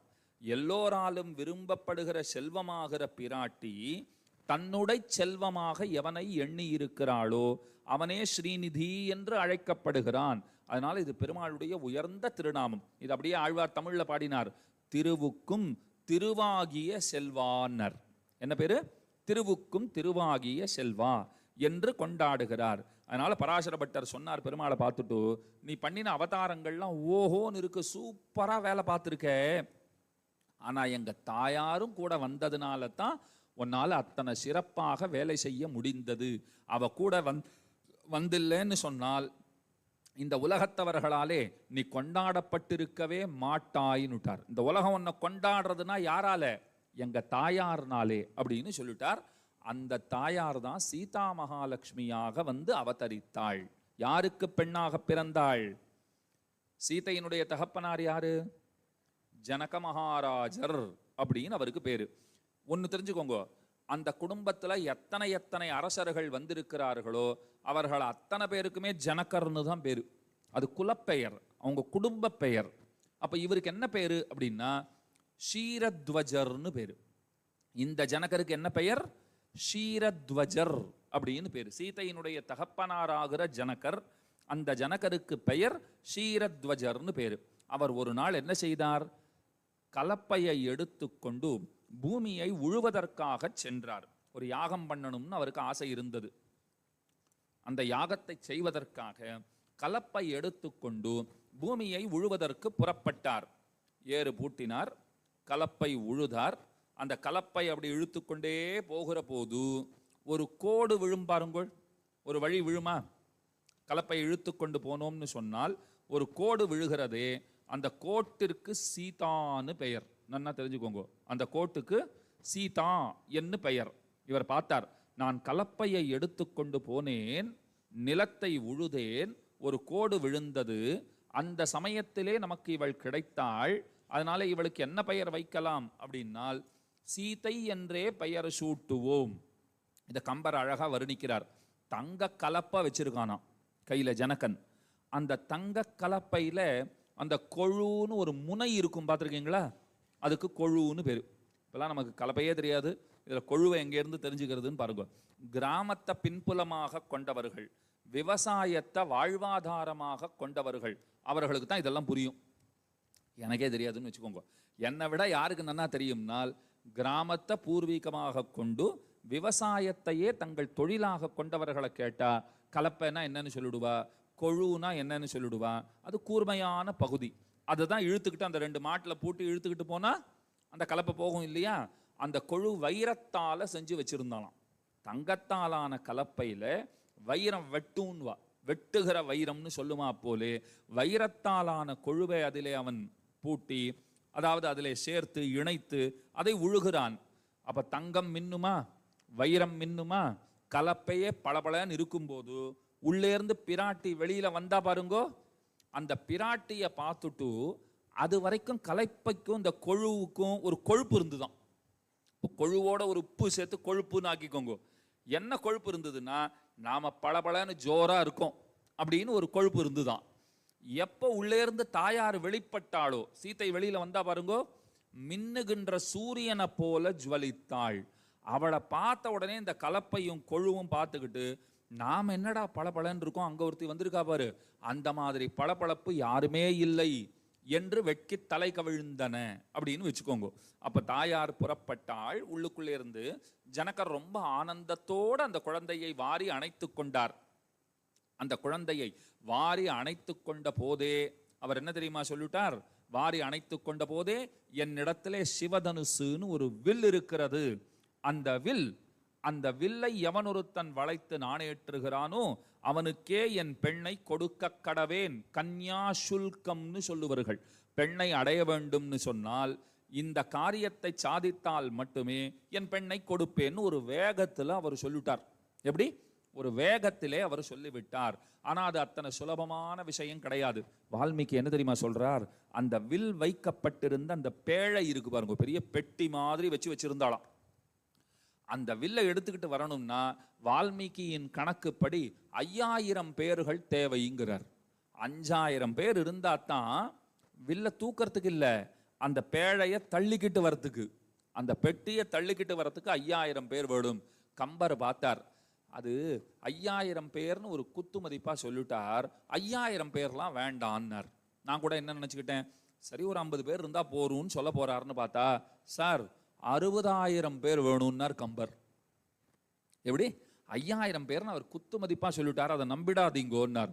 அப்பாடா, அப்படின்னா ஒரு 5-10 பேர் ஆள் கூட்டின்னு வந்தா போருமா அப்படின்னா, 5-10 5000 போராதுன்னு சொல்லிக்கிட்டு இருக்கேன், 60000 பேர் வேணும்னார். கம்பர் கணக்குப்படி எத்தனை பேரு? 60000 பேர் வேணும். எதுக்கு? அந்த பெட்டியை தள்ளிக்கிட்டு வரத்துக்கு. வால்மீகி கணக்குப்படி 5000 பேர். இப்போ 1000 கணக்கில் மக்கள் இருந்தாங்கன்னு வச்சுக்கோங்களேன், அது சரியான எண்ணிக்கையெல்லாம் நாம சொல்ல மாட்டோம். எவ்வளவு பேர் வந்திருந்தாங்கன்னா 1000 கணக்கில் வந்திருந்தாங்க. நன்னா கேட்டுக்கோங்க, 1000 கணக்குன்னு நீங்க சொல்லிவிட்டால் 1000 ஆரம்பித்து 99,999 வரைக்கும் 1000 கணக்கு தான். கரெக்டா இல்லையா? அதுக்கு மேல வந்தா என்ன வந்துடும்? 99,999 பேருக்கு மேல ஒருத்தர் வந்தாலும் அது கணக்கு என்ன கணக்குன்னு சொல்லப்படும்? லட்சக்கணக்கில் வந்துடும். அப்ப 1000 கணக்குன்னு சொல்லிட்டீங்களான்னா 999க்கு மேல ஆரம்பிச்சு 99,999 வரைக்கும் 1000 கணக்கு தான். அதனால அவர் 5000 பேர், அது 5000 பேர் இருப்பார். அவர் கண்ணுக்கு அது 5000 பேர் மாதிரி தெரிந்திருக்கிறது. ஆனா உண்மையாக கூட்டம் எத்தனை பேருன்னு சொன்னா 60000 பேர் வந்தா தான் அதை தள்ளவே முடியும். பல பேர் வந்து முயற்சி செய்திருக்கிறார்கள். கிட்ட போயே வேர்த்து போய் அட்டாக் வந்தவன்லாம் இருக்கானோ. கிட்ட போய் பார்ப்பானா, இந்த வில்ல நான் தூக்கிடுறேன், அந்த பெண் எனக்கு தான் அப்படின்னு கிட்ட போய் அப்படி பார்ப்பான் பாரு. அப்பவே மாற பிடிச்சிக்கிட்டு கீழே விழுந்தவன்லாம் இருக்கானோ. ஐயோ இது நம்மளால முடியாதுன்னுட்டு ராவணனே வந்தான்னு சில ராமாயணங்கள் சொல்லுகின்றன. ராவணனே வந்தானாம். எல்லாரும் அதிசயத்தோட பார்த்தார்களாம். ஏன்னா ராவணன் வரச்சேவே என்ன சொல்லிக்கிட்டு வந்தான் அப்படின்னா, நான் யார் தெரியுமா, கைலாய பர்வதத்தையே அசைத்து பார்த்தவன். ஒரு கர்வம் இருக்கு பாருங்க அவனுக்கு. நான் கைலாய பர்வதத்தையே ஆட்டி வச்சவன், சிவபெருமானுடைய இன்னருளுக்கு நான் இலக்கானவன். ஆனா அதை கூட அவன் பெருசா மதிக்கல. கைலாயத்தை ஆட்டி பார்த்தவன்றதுல அவனுக்கு அத்தனை பெரிய கர்வம் இருந்தது. நான் இதை செய்து விடுவேன், அதை செய்து விடுவேன், தேவர்களுக்கெல்லாம் என்னை கண்டாலே பயம், இது என்ன ஒரு சாதாரண வில் அப்படின்னுட்டு பக்கத்துல வந்தான். ரொம்ப அனாயாசமா இடது கையை வச்சானாம். உங்களுக்கே தெரியும், இப்போ 2 கைகள் இருக்குன்னு சொன்னா இது ரொம்ப பாவனமானது, தூய்மையானதுன்னுட்டு இந்த வலது கைக்கு ஒரு ஏத்தத்தை கொடுத்துருக்கோம். இப்போ ஒருத்தருக்கு நீங்க தானம் கொடுக்குறீங்கோ இல்லை வாங்கும்போது கூட நம்ம வீட்டில் சொல்லி சொல்லி வளர்த்துருப்பாங்க. ஒரு 10 ரூபாய் கொடுத்தாலும் சரி வாங்கினாலும் சரி எந்த கையால் கொடுக்கணும், வாங்கணும், வலது கை தான். இப்போ இந்த கையை நீட்டினாலே என்ன சொல்லுவாங்க, ஏன் புறங்கையை நீட்டுற சொல்லுவாங்களா மாட்டாங்களா, இந்த கையை நீட்டு அப்படின்வாங்க இல்லையா. அதனால ராவணன் பார்த்தானா, இந்த வில்ல தூக்கிறதுக்கு இந்த கையை உபயோகிக்கணும்னு ஒன்றும் தேவை கிடையாது, எனக்கு இந்த கையே போரும் அப்படின்னுட்டு எடுக்க போனா அதை நகர்த்த கூட முடியல. சரி 2 கையும் சேர்த்துப்போம் அப்படின்ட்டு 2 கையும் கொண்டு வந்தான். அப்போதும் ஏதும் செய்ய முடியவில்லை. மொத்தமாக அதை தூக்கினான் பாருங்கோ, தூக்கவே முடியல, அசத்தவே முடியலன்னா எங்கேருந்து முடியும். நல்லா மூச்செல்லாம் இறுக பிடித்து கொண்டு ரொம்ப பிரம்ம பிரயத்தனப்பட்டு எடுக்க பார்க்குறான். அதற்குள்ளே ஆடைகள் எல்லாம் அவிழ்ந்து விட்டதாம். இந்த முடிச்செல்லாம் இந்த பஞ்ச கச்சம்னு சொன்னேன் பாருங்க, அந்த முடியெல்லாம் போட்டிருக்கோம் இல்லையா, அந்த முடியல் நல்லதாச்சு. முதல்ல அதை சொன்னது இப்போ உபயோகப்படுது பாருங்க, இப்போ ஈஸியாக புரிஞ்சிடும். அந்த முடிச்சுகளெல்லாம் பட்டு பட்டுன்னு விட ஆரம்பிச்சுது. உடனே அவன் வேட்டியை வேற பிடிச்சிக்க வேண்டியிருக்கு. அது ரொம்ப முக்கியமாச்சு. இப்போ வில்லா முக்கியம், இப்போ மானம் தானே முக்கியம். இப்போ உடனே வேட்டியை வேற ஒரு நிமிஷம் அப்படின்னு அதை சரி பண்ணிக்கிட்டு இப்போ தூக்குறேன் அப்படின்னு வந்திருக்கான். கிரீட்டம் இருக்கு பாருங்க, அது பறந்து போய் விழுந்ததான். இவன் ரொம்ப இறுக்கி பிடித்து கொண்டு மூச்சு அப்படி உள்ள அப்படியே அடக்கி கொண்டு அதை ரொம்ப வலுக்கட்டாயமா எடுக்க முற்பட்ட போது அது எல்லா இடத்துலையும் காற்று நிறைஞ்சு போச்சு. உடம்புல உடல் சற்று பருக்க தொடங்கியது. கிரீட்டம் அது அப்படியே தெரித்ததாம். அவன் போட்டிருக்கிற மாலைகள்லாம் அப்படியே தெரித்து போய் விழுந்தனவாம். எல்லாம் பார்க்குறாங்க, இது என்ன வில்லு வரும்னு பார்த்தா மற்ற எல்லாம் கிளம்புது. வில்லை தவிர வில்லு அசையவே இல்லை, அது அப்படியே இருக்கு. மற்றதெல்லாம் கிரீட்டம் பறக்கிறது, அவன் தோள்களில் போட்டிருக்கிற ஹாரங்கள் எல்லாம் பறக்கின்றன. இந்த கையில் போட்டுருக்கிற அவனுடைய புஜபல பராக்கிரமத்தை தெரிவிக்கிற சின்னங்கள், அந்த அடையாளங்கள்லாம் நிறைய ஆபரணங்கள் போட்டுருந்தான், அதெல்லாம் பறந்து போகிறது. வேட்டி அவிழ்ந்து போச்சு. அவனுக்கு ஒரே அவமானமாக போச்சான். எல்லாரும் பார்க்க வேற பார்க்குறாங்க, தெரியாத்தனமாக வந்து மாட்டிக்கிட்டோமே, கைலாயத்தையே அனாயாசமாக நாம் அசைச்சு பார்த்தோமே, இது ஏன் இவ்வளவு கடினமாக இருக்குது அப்படின்னு மனசுக்குள்ள 1000 போராட்டம், மனப்போராட்டம். ரொம்ப கஷ்டப்பட்டு அதை எடுக்க போனான் பாருங்கோ. ஆனந்த ராமாயணம்னு நினைக்கிறேன், அது இப்படியே சொல்லப்பட்டிருக்கு. அவனுக்கு அந்த வேகத்திலே மலமூத்திர விசர்ஜனமே ஆகிவிட்டதுங்கிறா. அந்த பயத்துல ஒரு வெட்கமும் வரும் இல்லையா. இத்தனை பேர் பார்க்குறாங்க, எல்லாரும் என்ன சொல்லுவாங்க, என்னடா பெரிய ராவணன், நேற்று என்ன நடந்து தெரியுமா, வந்தான் வில்ல தூக்க முடியாத.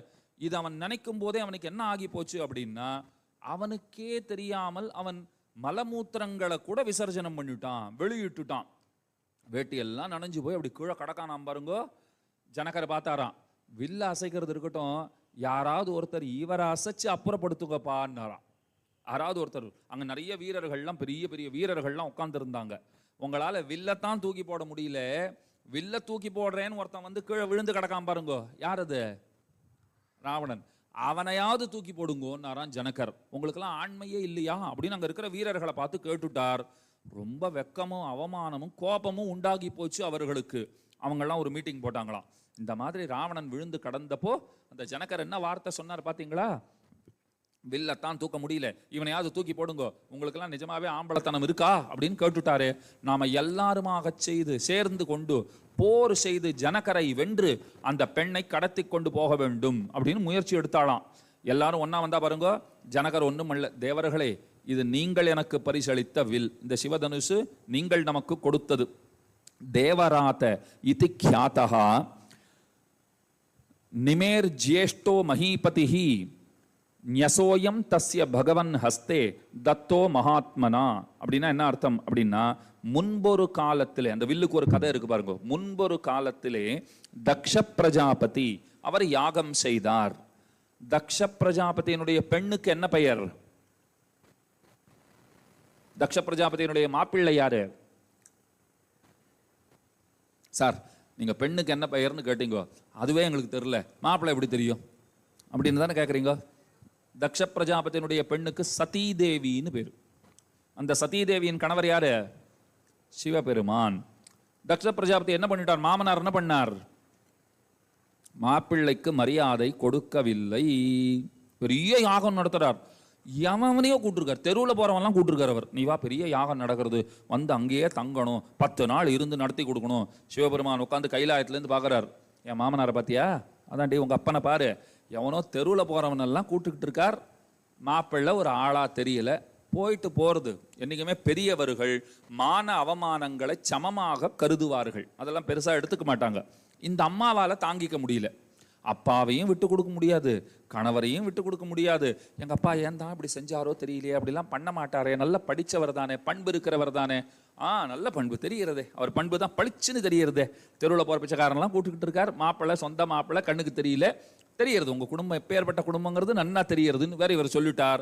அந்த அம்மாவுக்கு கோபம் வந்தது. அப்போ சிவனுக்கு ஹவிர்பாகமும் அவர் கொடுக்கல, யாகத்துக்கு வான்னும் கூப்பிடல. அது முதல்ல. யாகம் செய்யும் போது அந்த தேவதைகளை முறையாக அழைக்கப்பட்ட தேவர்களுக்கு, நேற்றுக்கு சொன்னனே, ஹவிசு ஹவி உணவுன்னு கொடுப்பாங்க, அதை வாங்கி கொண்டு போய் பரமாத்மாவுக்கு கொடுக்குற வேலை தேவர்களுக்கெல்லாம் இருக்கும் இல்லையோ, அந்த ஹவி உணவு கொடுப்பதற்கும் அவர் பரமசிவனாரை அழைக்கவில்லை. ஒரு கட்டத்தில் சிவனுக்கு கோபம் வந்தது. ஏன்னா மனைவி வேற, நான் போயிட்டு வரேன்னு இவர் பேச்சை கேட்காத போயிட்டா. இவர் போகாதேன்னு சொன்னார். அது எப்படி நான் நாக்கப்படுங்கிற மாதிரி கேட்டுட்டு வரேன் எங்க அப்பாவை அப்படின்ட்டு அவ கிளம்பி போனா, அதெல்லாம் ஒன்றும் செல்லுபடியால அவ போய் இவருக்கு கோபம் வந்து விட்டது. அவர் என்ன பண்ணார்? கையிலே வில்லை எடுத்துக்கொண்டு அதிலே நாணேற்றி, அதில் நாண் ஏற்றினார், அந்த நாணை கட்டினார். அவர் சொல்றார் பாருங்க, தேவர்களே, நீங்கள் வேள்விகளில் எனக்குரிய ஹவிர்பாகத்தை கொடுக்க தவறியதால், மற்ற தேவர்கள்லாம் போயிருக்கான உடனே இத்தனை பேர் போனீங்களே, ஒருத்தனுக்காவது அவனுக்கு பார்த்து அவன் கழுத்தை பிடிச்சி, ஏன்டா நீ உன் மாப்பிள்ளைய கூப்பிடல, பரமசிவனை ஏன் கூப்பிடலன்னு கேட்கறதுக்கு உங்க யாருக்காவது திராணி இருந்ததா? எல்லாரும் தவறு செய்து விட்டீர்கள், உங்கள் தலைகளை எல்லாம் நான் அறுத்தெறிகிறேன் அப்படின்னு கோபப்பட்டார். தேவர்கள்லாம் ரொம்ப பயந்து போயிட்டா. ருத்ரனை ஸ்தோத்திரம் பண்ண ஆரம்பிச்சுட்டா. நீ இப்படி பண்ணலாமா? நீ பரமசிவன். சிவம்னால என்ன அர்த்தம்? நன்மை மங்களம்னு அர்த்தம். சிவம்னா என்ன அர்த்தம்? நன்மை மங்களம். சங்கரஹான்னு ஒரு பேர் இருக்கு பாருங்க அவருக்கு. சங்கரன், சங்கரோதீதி சங்கரஹா, நன்மைகளை செய்பவன் எவனோ அவன் சங்கரன். அப்ப சிவம்னா மங்களம்னு அர்த்தம், சங்கரன்னா நன்மைகளை செய்பவர்னு அர்த்தம். பேரெல்லாம் இப்படி வச்சுக்கிட்டு இப்ப எங்களை எல்லாம் தலையை வெட்டி போடுறேன்னு சொல்றீங்களே, நியாயமானு கேட்டா தேவர்கள்லாம் ஸ்தோத்திரம் எவ்வளவு சாதுரியமா பண்ணிட்டாங்க பாருங்க. உன் பேர் சிவன், மங்களங்களை செய்பவன், உன் பேர் சங்கரன், நன்மைகளை செய்பவன். இப்ப என்னடான்னா கையில வில்ல எடுத்துக்கிட்டு எங்க தலையெல்லாம் வெட்டுறேன்னு சொல்றியே, அப்படின்னா அந்த பெயர்லாம் உனக்கு தங்காது. இதை நீ செஞ்சியானா யாராவது ஒன்று நன்மைகளை செய்பவன் சொல்லுவாங்களா? தலையெல்லாம் வெட்டி போடுறவன் பேர் வந்துடாதா? அப்படின்லாம் சொல்லி ஸ்தோத்திரம் பண்ண உடனே அவர் பார்த்தார். தேவர்கள் ருத்ரனை துதித்து சமாதானப்படுத்தினார்கள். அப்ப அந்த வில்லு கையில எடுத்தார் பாருங்கோ. இதெல்லாம் ஜனகர் சொல்றார். அந்த வில்ல பரமசிவன் என்ன செய்தார் அப்படின்னு சொன்னா, அது தேவர்களிடம் தரப்பட்டு, நிமின்னு ஒரு ராஜா இருந்தார். இப்ப நிமிஷம்னு சொல்றோமா, இந்த கண் நிமைத்தல்ங்கிறது இருக்கு பாருங்க, அது ஏற்பட்டதற்கு காரணமே அந்த நிமிங்கிற ராஜா தான். அந்த நிமிங்கிற ராஜாவிடம் இருந்து தான் அந்த நிமிஷம்ங்கிறதே ஏற்பட்டது. நிமின்னு ஒரு ராஜா ஜனகருக்கு முற்காலத்திலே, அவருடைய பூர்வர்களிலே ஒருவர், முன்னோர்களிலே ஒருவர். அந்த நிமிக்கு பிற்பாடு 6வது தலைமுறையிலே தேவராதன் அப்படின்னு ஒரு ராஜா வந்தார். அந்த தேவராதனிடத்திலே அந்த வில் கொடுக்கப்பட்டது. அந்த வில்லை வைத்துக்கொண்டு அவர் பூஜித்து கொண்டு வந்தார். அந்த வில்லை வச்சுக்கிட்டு அவரை தான் பூஜை பண்ணி கொண்டு வந்தார் அப்படிங்கிறது சரித்திரம். இப்போ அந்த வில்லை எடுத்து நாணேற்றுகிறவருக்கு என் பெண்ணை தருவேன்னு தான் சொல்லி வச்சிருக்கான் ஷீரத்வஜ ஜனகன். அவர் தேவராத ஜனகர், வில்ல பெத்தவர். இப்ப பெண்ணை பெத்தவர் யாரு? ஷீரத்வஜ ஜனகர். அவர் சொல்லிட்டாரா, விஸ்வாமித்திரர் குழந்தைகளை அழைத்து கொண்டு ஜனகனுடைய இல்லத்திற்கு போனார். போன உடனே அங்க போய் சபையில போய் உட்கார்ந்தார்கள். அப்ப அவர் சொல்ற வார்த்தை பாருங்கோ, விஸ்வாமித்திரர் ராமனை கூப்பிட்டுட்டு, ராமா பஷ்ய பாருன்னர், அங்க வில்லு இருக்கு, அதை போய் பாருன்னர். இது ரொம்ப முக்கியமான கட்டம். அங்க வில்லு இருக்கு, உன்னால முடிஞ்சா நாணேற்றிட்டுவான்னு சொல்லலாமோ இல்லையோ? அவர் அப்படி சொல்லலை. ராமா அங்க வில்லு இருக்கு பாரு அப்படின்னார். இதுக்கு ரொம்ப ரசமான நிறைய அர்த்தங்களை காட்டுறா. ஏன் அவர் அப்படி சொன்னார்? ஏன் போய் வில்ல போய் பாருன்னு ஏன் சொல்லணும்? அப்படின்னு கேள்வி வருகிறது. ராமன் எழுந்து போனான். போகிறச்சே நான் காரணத்துக்கு சொல்கிறேன் உங்களுக்கு, ஏன் அப்படி சொன்னாருங்கிறதுக்கு காரணம் சொல்கிறேன். ராமன் எழுந்து போச்சே எப்படி இருந்தான் அப்படின்னா ரொம்ப ஆச்சரியமாக சொல்கிறார் கம்பர் சொல்லும்போது. ஒரு சிங்கம் புறப்படுறா போல புறப்பட்டான்னர். சிங்கம் புறப்படுறா போல புறப்பட்டான், ஒரு எருத போல நடந்தான், மேருவை போல உறுதியா இருந்தான், யானை துதிக்கையால கொடிய பறிக்கிற மாதிரி. பார்த்துருக்கீங்களா? யானை என்ன செய்யும்? ஒரு கம்பையோ ஒரு கொம்பையோ, கொம்புன்னு சொன்னா கொடி, கம்பு கொம்பு, கொம்புன்னு சொல்றோம் இல்லையா, கோலுக்கு கொம்புன்னு பேர் வச்சுட்டோம் இப்போ, கரெக்டா? கொடி இருக்கு பாருங்க, அதையும் சொல்லலாம், வள்ளின்னு சொல்லுவார்கள். அந்த கொடியை அது பறிக்கும் போது பார்த்துருக்கீங்களா, அப்படி லாகவமா ஒரு மூங்கில் கம்பை அது பறிக்கும் போது கூட அப்படி லாகவமா அப்படி துதிக்கையால் எடுக்கும் பாருங்க, அந்த மாதிரி எடுத்தாங்கிறார். எவ்வளவு அழகா வர்ணிச்சிருக்கார் பாருங்க. சிங்கத்தை போல எழுந்தான்னார், எருத போல நடந்தான்னார், மேருவை போல உறுதியா இருந்தான், மேரு மலையை போல உறுதியா இருந்தான்னார், யானை துதிக்கையால லாகவமா எடுக்கிறா போல வில்ல எடுத்தான் அப்படின்னு சொல்றார். முதல்ல அவர் சொன்ன வார்த்தை என்ன? ராமா போய் வில்ல பாருன்னார். நான் கேட்டேன் விஸ்வாமித்திரரை, உருப்படியா ஒழுங்கா சொல்லக்கூடாதா குழந்தைக்கு? நேர போய் வில்ல எடுப்பா நாணேற்றுன்னு சொல்லலாமேன்னா அவர் என்ன தெரியுமா சொன்னார் விஸ்வாமித்திரர்? அது எப்படிப்பா நான் ஊரான் வீட்டு பிள்ளைய பார்த்து போய் வில்ல எடுன்னு சொல்ல முடியுமான்னு கேட்டார். எப்படி ஊரான் வீட்டு பிள்ளைய பார்த்து போய் வில்ல எடுன்னு சொல்ல முடியுமா? அவங்க அப்பனோட சண்டை போட்டு பிள்ளைய கூட்டிகிட்டு வந்திருக்கேன். தசரதன் ஈஸியா கொடுத்தானா ராமனை? எவ்வளோ கஷ்டப்பட்டு இவர் வசிஷ்டர் எல்லாம் துணைக்கு கூப்பிட்டுக்கிட்டு நீ அனுப்பு என்னோடன்னு கெஞ்சாத குறையா வாங்கிட்டு வந்திருக்கேன். ராவணனே தூக்க முடியாத எடுத்து கீழே விழுந்து மலமூத்திரங்கள் எல்லாம் விசர்ஜனம் பண்ணி ஓஞ்சி போய் விழுந்தான்னு சொன்னா, ஒரு சின்ன குழந்தை 12 வயசு குழந்தையால போய் அந்த வில்ல போய் தொட முடியுமா, தூக்க முடியுமா? அதனால போய் பாரு. இல்லை இன்னொரு சூக்ஷ்மம் இருக்கு. இப்போ இங்க உட்காந்துருக்கிற குழந்தையே நான் கூப்பிட்டுட்டு இந்த இடத்துல நிக்குதே, இதை எடுத்து அப்படி போடுங்கன்னு நான் ஒருத்தரை மட்டும் கூட்டேன்னு வச்சுக்கோங்களேன், மீதி பேர்லாம் என்ன பார்ப்பீங்க? இது ஒரு பையனால முடியாது, ஒரு 4 பேர் இருந்தால் ஈஸியாக இருக்கும், 3 பேராவது நிச்சயம் இருந்தால் ஈஸியாக இருக்கும் அப்படின்னு நீங்கள் நினைக்கிறீங்க. ஆனால் நான் கூப்பிடச்சே எங்க வாடா அப்படின்னு ஒரு பையனை மட்டும் கூப்பிட்டுட்டு இதை எடுத்து அப்படி போடு அப்படின்னு சொன்னேன்னு வச்சுக்கோங்களேன், அந்த பையன் எப்படி பார்ப்பான்? சார் நானா சார்? நீதான்ப்பா, கண்டிப்பாக நீதான், வா அப்படின்னு சொன்னேன்னு வச்சுக்கோங்களேன்.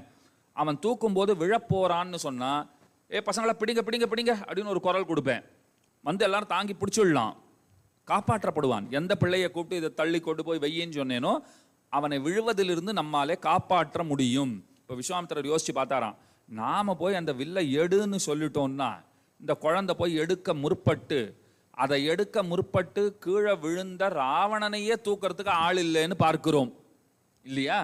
இவர் போய் எடுக்க முற்பட்டு கொஞ்சம் அந்த வில்லை எடுத்துட்டாருன்னு வச்சுக்கோங்க ஒரு வார்த்தைக்கு. இவர் ஏன்னா தாட்டகா வதம் பண்ணியிருக்கார், ராமன் ஒன்றும் சாதாரண பிள்ளை கிடையாது, தாட்டகையை வதம் பண்ணியிருக்கார். கொஞ்சம் பராக்கிரமம் இல்லாம இல்ல, லைட்டா எடுத்துட்டு டே டே டே பிடிங்கடா பிடிங்கடா பிடிங்கடான்னு கூட்டா ஒருத்தனால பிடிக்க முடியுமாத்த? லைட்டா தூக்கிவிட்டு பிடிங்கடா பிடிங்கடான்னா நம்ம என்ன உன்னை அவன் தூக்க சொன்னான், நீயே பார்த்துக்கப்போ, அதுனா பிடிக்கிற மாதிரியா இருக்கும், எங்க கையெல்லாம் போறதுக்கா, எங்க பிராணனே போயிடும், அதுக்கு 60,000 பேர் தேவை, இன்னும் ஒருத்தரை கூப்பிட்டு விட்டுருக்க அப்படின்னு பேச்சு வருமா வராதா? அதனால இதெல்லாம் விஸ்வாமித்திரர் மனசுல வச்சுக்கிட்டு என்ன தெரியுமா பண்ணிட்டார், நீ போய் பாருன்னர். இதுல பாருங்க ரொம்ப அழகான விஷயம் இருக்குது. இதுல ஒரு குரு உங்களுக்கான வழியை காட்டுவார். அங்க என்னென்ன நீங்க செய்யணும், என்னென்ன இடர்பாடுகள் எல்லாம் வரும், இதெல்லாம் உங்களுக்கு சொல்லுவார். ஃபேஸ் பண்ண போறது யாரு? நீங்க தான். அதை நீங்க தான் ஃபேஸ் பண்ணி ஆகணும். எல்லாத்தையும் அவரே செய்வார் உங்களுக்கு, நீங்க தான் ஃபேஸ் பண்ணி ஆகணும்.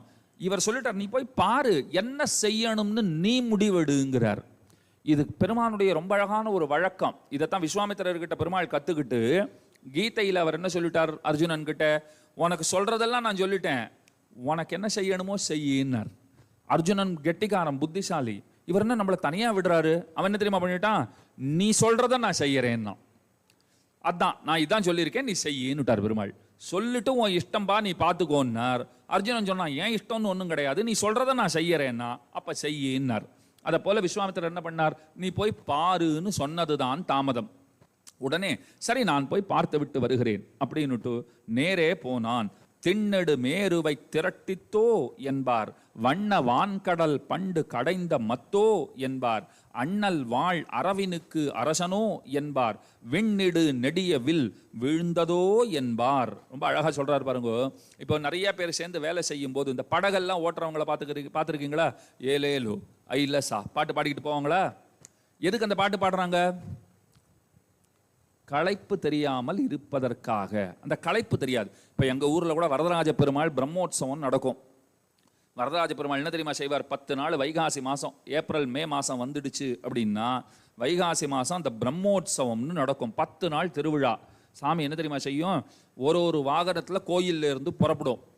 பெரிய வாகனமாக இருக்கும். கருட வாகனம் இருக்கும், ஹனுமான் நீங்கள் செய்கிறீங்களே இதே போலத்தான் அம்ச வாகனம், யானை வாகனம் எல்லாம் இருக்கும். பெரிய பெரிய வாகனம். அதை சுமப்பதற்கு கிட்டத்தட்ட 100 பேர் வருவார்கள். 100 பேர் தோளில் சுமக்கணும். வாகனமே வெயிட்டான வாகனம். மேலே சாமி வேற உட்காந்துருக்கு. சாமிக்கு பணிவிடை செய்வதற்கு அர்ச்சகர்கள் சுமாராக ஒரு 4-5 பேர் உட்காந்துருப்பாங்க மேலே. எல்லாரையும் சுமந்து கொண்டு போகணும். எவ்வளோ தூரம் போகணும் தெரியுமா? ஒரு நாளைக்கு காலையும் மாலையும் சேர்த்து சுமாராக 20 கிலோமீட்டர் போகணும். 1 இல்லை 2 இல்லை. காலையில் ஒரு 10 கிலோமீட்டர் போக வர நான் செயலர் சுவாமிஜியின் இடத்துல ஒரு விண்ணப்பத்தை கூட வைக்கிறேன். நான் வர வருஷம் மே மாதம் பிரம்மோற்சவம் நடக்கும்போது ஒரு வேளை சாயந்தர வேலை நீங்கள் அழகாக இங்கேருந்து 3 மணிக்கு கிளம்பினா கூட போகும். சாயந்தரம் வந்துட்டு ஒரு வாகனம், பெருமாளுடைய ஏதோ ஒரு வாகனம், ஒரு சிம்ம வாகனமோ இல்லை சாயங்காலம் சூரிய மாலை வேளையிலேயே வச்சுக்கோங்க. கருட சேவையெல்லாம் பயங்கர கூட்டமாக இருக்கும். அது வேண்டாம். உங்களை காப்பாற்றுறது ரொம்ப கஷ்டம். பராமரிக்கிறது சிம்பிளாக சொல்லணும்னா மேய்க்கிறது ரொம்ப கஷ்டம். சொல்கிறாங்களா இல்லையா? ஐயோ அந்த பசங்களை மேய்க்கிறது ரொம்ப கஷ்டம் சார், அந்த மாதிரி. அதனால் மாலை வேளையில் 3 மணிக்கு கிளம்பி முதல் நாளே வந்தீங்கன்னா கூட சிம்ம வாகனத்தில் அப்படியே ஜொலிப்பார் வரதராஜ பெருமாள். அருமையாக அவரை தரிசனம் பண்ணிட்டு அந்த தோள்களிலே அவரை சுமந்து கொண்டு போகிற அந்த அழகு இருக்கு பாருங்கோ, அதெல்லாம் வார்த்தைகளால் வர்ணிக்கவே முடியாது. வேதாந்த தேசிகன்கிற ஆச்சாரியர் ரொம்ப அழகான வார்த்தை சொல்கிறார். அந்த பிரம்மோற்சவம் நடக்கும்போது தேவர்கள்லாம் கீழே வருவாளாம். ஏன்னா ஒரு உற்சவம் நடக்கும்போது தேவர்களெல்லாம் கூப்பிடுவாங்க. மத்தியானம் மோளம் அடித்து எல்லாரையும் கூப்பிடணும். அதற்கு பேரி தாடனம்னு பேர். பேரினா மோளம், அதை தாடனம் பண்ணுறதுன்னா அதை அடிக்கிறதுன்னு அர்த்தம். அதை போட்டு பேரி தாடனம் பண்ணி எல்லா தேவதைகளையும் வரவழைப்பாங்க. ஊரில் உற்சவம் நடக்குது, நீங்கள்லாம் வாங்குவோன்னு கூப்பிடணும். அந்த தேவர்கள்லாம் கையை கட்டிக்கிட்டு ஓரமாக நிற்பாங்களாம். இந்த பெருமானை சுமந்து கொண்டு போகிறார்களே, அவர்களுடைய பாத தூளியை எடுத்து தலையில் பூசிப்பாங்களாம். எப்படி இருக்கு பாருங்க, அவங்க திருவடி மண்ணு. ஏன்னா பெரிய தொண்டு இல்லையா அது? ஒரு வேளைக்கு 10 கிலோமீட்டர் சாமியை தூக்கிக்கிட்டு போயிட்டு வரணும்னா லேசான விஷயமா? அப்போ அவர்கள்லாம் என்ன தெரியுமா, ஓய் வரதா. ஒருத்தர் சொல்லுவார் ஓய் வரதா அப்படின்னு ஒரு குரல் கொடுத்தாருன்னா பின்னாடி இன்னொருத்தர் ஓய் வரதா, ஓய் வரதா, ஓய் வரதா. இந்த குரலோடையே போவாங்க, இந்த குரலோடையே வருவாங்க. அது என்ன ஓய் வரதா, ஓய் வரதான்னா, அந்த வரதனைத்தான் தூக்குறோம், எங்களுக்கு களைப்பு தெரியாமல் இருக்கணும், அதுக்காக பாடுறோங்கிறா. அந்த களைப்பு தெரியாமல் செய்வதற்குன்னு உண்டு பாருங்க. அதனாலே பழு சுமப்பவர்கள் அந்த பழுவினுடைய வலி தங்களுக்கு தெரியாமல் இருப்பதற்காக பாடிக்கொண்டு போவதுங்கிறது உண்டு. ஏன்னா வலி ஏற்படும் போது இன்னும் குரல் பெருசாக எடுக்கும், ஓய் வரதா அப்படின்னு ஒருத்தன். அப்போ நம்ம புரிஞ்சுக்கணும், ஓ சாருக்கு நல்லா வலிக்குது போல் இருக்கு. வலிக்காத இருக்குமா பாவம்? இருந்தாலும் அந்த வேர்வை சொட்ட அந்த தண்டு இருக்கு பாருங்க, 4 பக்கமும் போட்டிருப்பாங்களே, பெருமானை சுமப்பதற்காக பொருத்தப்பட்டு இருக்கிற அந்த கம்பு, அதற்கு தண்டு அப்படி வாரைன்னு சொல்லுவா. அதெல்லாம் தெரிஞ்சுக்கணும் பேர், வாரைன்னு பேர். அது அப்படியே அதை நீங்கள் பார்த்தீர்களானால் வேர்வை சொட்டும் அதிலிருந்து. மே மாதம் கேட்கணுமா உங்களுக்கு?